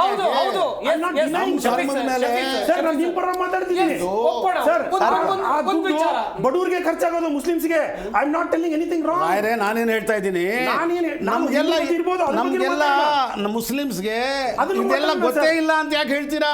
ಗೊತ್ತೇ ಇಲ್ಲ ಅಂತ ಎಲ್ಲಿ ಹೇಳಿದೆ ಸರ್? ಹಂಗೆ ಆಯ್ತು ಸರ್. ನಾನು ಏನು ಹೇಳ್ತಿದ್ರೆ that is generated from Waqf properties 163 crores and even it is established and even Waqf has agreed that it was not managed professionally. If it were to be managed professionally, the tone of income should have been 12,000 crores ಅಂತ ಹೇಳ್ತಾ ಇದ್ದೀನಿ. I am not denying. ಆಮೇಲೆ Hindu proper management properties ಅಲ್ಲಿ ಏನೋ problem ಇದ್ರೆ I am not denying it, I am not comparing it. ನಾನು ಬಹಳ open hearted ಇಂದ ಇವ್ರಿಗೆ ನಾನು ಹೇಳ್ತಾ ಇರೋದು. ಐ ಆಮ್ ನಾಟ್ ಸಂಕುಚಿತವಾಗಿ ಹೇಳ್ತಾ ಇಲ್ಲ ಸರ್. ಒಂದೇ ಅಲ್ಲ ಯಾವುದೇ ಧರ್ಮ. Let us go to the point. Let us go to the better point. ಏನಂದ್ರೆ ನಾಟ್ ರಿಪೀಟ್. ಇದು ಸ್ಪಷ್ಟವಾಗಿ ಇವ್ರು ತರ್ತಾ ಇರೋ ಬಿಲ್ಲು ಇಸ್ಲಾಂ ಮೇಲೆ ಮುಸಲ್ಮಾನರ ಮೇಲೆ ಅಟ್ಯಾಕ್. Yes, yes. ಆಮೇಲೆ ಅದು ಯಾವ ರೀತಿ ಅಂತ ಇಲ್ಲ. ದಯವಿಟ್ಟು ಸೇರಿರೋ ಪ್ರಾಪರ್ಟಿನ ಲಪ್ಟಾಯಿಸೋದಕ್ಕೆ ಮಾಡ್ತಾ ದಯವಿಟ್ಟು ಒಂದು ಕೊನೆಯದಾಗಿ ಒಂದು ಪ್ರಶ್ನೆ ಇದೆ. ಈಗ ಇಷ್ಟೆಲ್ಲ ಆಸ್ತಿಗಳ ವಿವರವನ್ನು ಹೇಳಿದ್ನಿ, ನಾನು ಕೂಡ ಹೇಳಿದೆ, ನಂಬರ್ಸ್ಗಳು ಹೇಳಿದೆ. ವಕ್ಫ್ ಬೋರ್ಡ್ ನಿಂದ ಬರ್ತಾ ಇರುವಂತ ಆದಾಯ ನಿಜಕ್ಕೂ ಮುಸ್ಲಿಂ ಸಮುದಾಯದ ಅಭಿವೃದ್ಧಿಗೆ ಬಳಕೆ ಆಗ್ತಾ ಆಗ್ತಿಲ್ಲ ನೋಡಿ, ಆಗ್ತಿಲ್ಲ ಅನ್ನೋದಕ್ಕೆ ಏನಿದೆ ನಾನು ಹೇಳ್ತೀನಿ ನೋಡಿ ಸರ್, ಒಂದೇ ಸೆಕೆಂಡ್ ಹೇಳ್ಬಿಡ್ತೀನಿ. ದುರುಪಯೋಗ ಆಗ್ತದೆ ನೋಡಿ. ಇದರಲ್ಲಿ ಬೋರ್ಡ್ ಮೆಂಬರ್ಗಳ ಪಾಲು ಎಷ್ಟು ಹೋಗ್ತಾ ಇದೆ? ನಾನು ಅದರಲ್ಲಿ ಇಲ್ಲ. ನಾನು ಆಸ್ ಫಾರ್ ಆಸ್ ಅದರಲ್ಲಿ ಇನ್ಸೈಡರ್ ಇರೋರಿಗೆ ಗೊತ್ತಿರುತ್ತೆ. ಒಂದು. ಎರಡನೇದೇನೆಂದರೆ ನಮ್ಮ ಯಾರು ಅದನ್ನ ಸರಿಯಾಗಿ ಯಾರು ನಡೆಸ್ತಾ ಇಲ್ವೋ ಅದ್ರ ಮೇಲೆ ಆಕ್ಷನ್ ತಗೊಳ್ಳೋಕೆ ಪೂರ್ತಿ ಪ್ರಾವಿಧಾನ ಇದೆ. ಇರೋ ಬಿಲ್ಲಲ್ಲಿ ಇನ್ನೂ ಜಾಸ್ತಿ ಹೊಡ್ಕೊಳ್ಳೋರು ಹುಡ್ಕೊಳ್ತಾರೆ. ಇದ್ದಿದ್ದ ಶಿಕ್ಷಣ ಕಮ್ಮಿ ಮಾಡ್ತಾ ಇದ್ದಾರೆ ಹೊಡ್ಕೊಳ್ಳೋರ್ದು. 2 ವರ್ಷ ಇದ್ದದನ್ನ 6 ತಿಂಗಳು ಮಾಡ್ತಾ ಇದ್ದಾರೆ.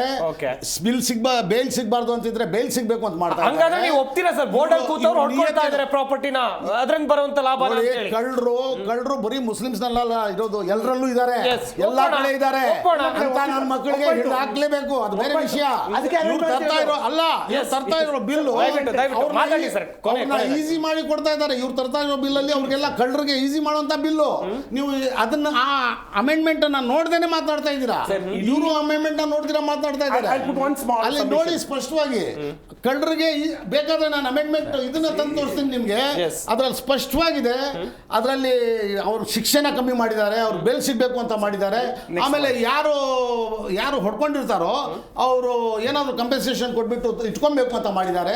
ಇಂಥ ಕಾನೂನುಗಳು ತರ್ತಾ ಇದ್ರೆ ನಮ್ಮ ಇಸ್ಲಾಂನಲ್ಲಿ ಅದು ನಮ್ಮ ರಿಲಿಜಿಯಸ್ ಮ್ಯಾಟರು ಅಂತದನ್ನ ತಂದು ಇವರು ನಮ್ಮ ಲಪ್ಟಾಯಿಸೋಕೆ ಮಾಡಿದ್ದಾರೆ ಅಂತ ಎಲ್ಲಾ ಮುಸಲ್ಮಾನರು ಗೊತ್ತು. ಆಮೇಲೆ ಬುದ್ಧಿ ಹೇಳಕ್ ಬರ್ತಾ ಇರೋರು ಅವ್ರಿಗೆ ಧರ್ಮನೇ ಗೊತ್ತಿಲ್ಲ, ವರ್ಕ್ ಬೋರ್ಡು ಗೊತ್ತಿಲ್ಲ, ಅಮೆಂಡ್ಮೆಂಟ್ ಆಕ್ಟ್ಸ್ ಗೊತ್ತಿಲ್ಲ. There is an addition of transparency here. Centrally monitored software generate ಮಾಡ್ತಾ ಇದ್ದಾರೆ. Any data, any amendment is going to come should be updated. ಬರೇ ಇವ್ರಿಗೆ ಈಗ ನೋಡಿ, ಈಗ ಅಲ್ಲಿ ಇದ್ದವರಿಗೆ ಮ್ಯಾನೇಜ್ಮೆಂಟ್ ಒಂದು ಸೆಂಟೆನ್ಸ್ ಕಂಪ್ಲೀಟ್ ಮಾಡಕ್ಕೆ ಒಂದು ಸೆಂಟೆನ್ಸ್ ಕಂಪ್ಲೀಟ್ ಮಾಡಕ್ಕೆ ಬಿಡಿ. ಸೆಂಟ್ರಲ್ ವಕ್ಫ್ ಕೌನ್ಸಿಲ್ 22 ಮೆಂಬರ್ಸ್ ಇರಬೇಕಾಗಿದ್ದು 2 ಮೆಂಬರ್ಸ್ ಇಟ್ಕೊಂಡು ಅವರು ನಾಟಕ ಮಾಡ್ತಾ ಇದ್ದಾರೆ.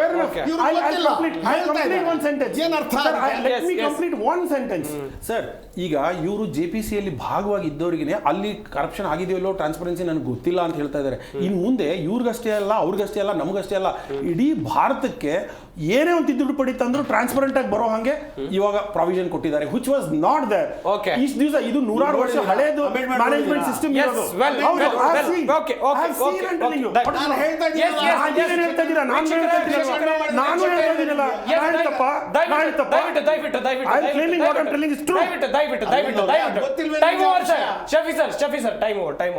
ಗಮನಿಸ್ತಾ ಇರಬಹುದು ವೀಕ್ಷಕರೇ, ನಮ್ಮ ಈ ಚರ್ಚಾ ಕಾರ್ಯಕ್ರಮದಲ್ಲಿ ಸಾಕಷ್ಟು ವಿಚಾರಗಳ ಕುರಿತು ನಾವು ಚರ್ಚೆಯನ್ನು ಮಾಡಿದ್ವಿ. ಚರ್ಚೆಯಲ್ಲಿ ಭಾಗಿಯಾದಂತಹ ಹೈಕೋರ್ಟ್ ವಕೀಲರಾಗಿರುವಂತಹ RLN ಮೂರ್ತಿ ಅವರು, ಹಾಗೆಯೇ ರಾಜಕೀಯ ವಿಶ್ಲೇಷಕರಾಗಿರುವಂತಹ ಅರವಿಂದ್ ಅವರು, ಮುಸ್ಲಿಂ ಮುಖಂಡರಾಗಿರುವಂತಹ ಶಫೀಯುಲ್ಲಾ ಅವರು, ಎಲ್ಲರಿಗೂ ಕೂಡ ಧನ್ಯವಾದಗಳು. ಚರ್ಚೆಯಲ್ಲಿ ಭಾಗಿಯಾಗಿ ಸಾಕಷ್ಟು ಮಾಹಿತಿಯನ್ನು ಕೊಟ್ಟಿದ್ದಕ್ಕಾಗಿ.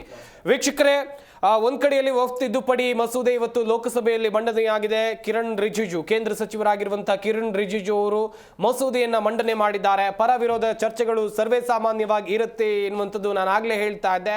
ಒಂದಷ್ಟು ತಪ್ಪುಗಳಿದ್ರೆ ಅಲ್ಲಿ ತಿದ್ದುಪಡಿ ಆದ್ರೆ ಎನ್ನುವಂಥದ್ದಾಗಿ ಒಂದಷ್ಟು ಜನರ ಅಭಿಪ್ರಾಯ. ಬೇಡ, ಮುಂಚೆ ಹೆಂಗಿದೆ ಹಂಗೆ ಇರಲಿ ಅಂತೇಳಿ ಮುಸ್ಲಿಂ ಸಮುದಾಯದವರು ವಾದವನ್ನ ಮಂಡಿಸ್ತಾ ಇದ್ದಾರೆ. ಒಂದು ವಿಚಾರವನ್ನು ನೀವು ಇಲ್ಲಿ ತಿಳ್ಕೊಳ್ಳೇಬೇಕಾಗತ್ತೆ. ಈ ಮಸೂದೆಯನ್ನ ತಿದ್ದುಪಡಿ ಮಾಡೋದಕ್ಕಿಂತ ಮುಂಚಿತವಾಗಿ ಬೇರೆ ಬೇರೆ 25 ರಾಜ್ಯಗಳ ವಕ್ಫ್ ಬೋರ್ಡ್ ನಿಂದ ಅಭಿಪ್ರಾಯವನ್ನ ಪಡೆದುಕೊಂಡೇ ತಿದ್ದುಪಡಿಯನ್ನ ಮಾಡಲಾಗಿದೆ ಎನ್ನುವಂಥದ್ದನ್ನು ಕೂಡ ನೀವು ಗಮನಿಸಬೇಕಾಗುತ್ತೆ. ಇದಾಗಿತ್ತು ಈ ಹೊತ್ತಿನ ಚರ್ಚಾ ವಿಷಯ. ನೋಡ್ತಾ ಇರಿ ಜೀ ಕನ್ನಡ ನ್ಯೂಸ್, ಸತ್ಯವೇ ಸುದ್ದಿಯ ಜೀವಾಳ.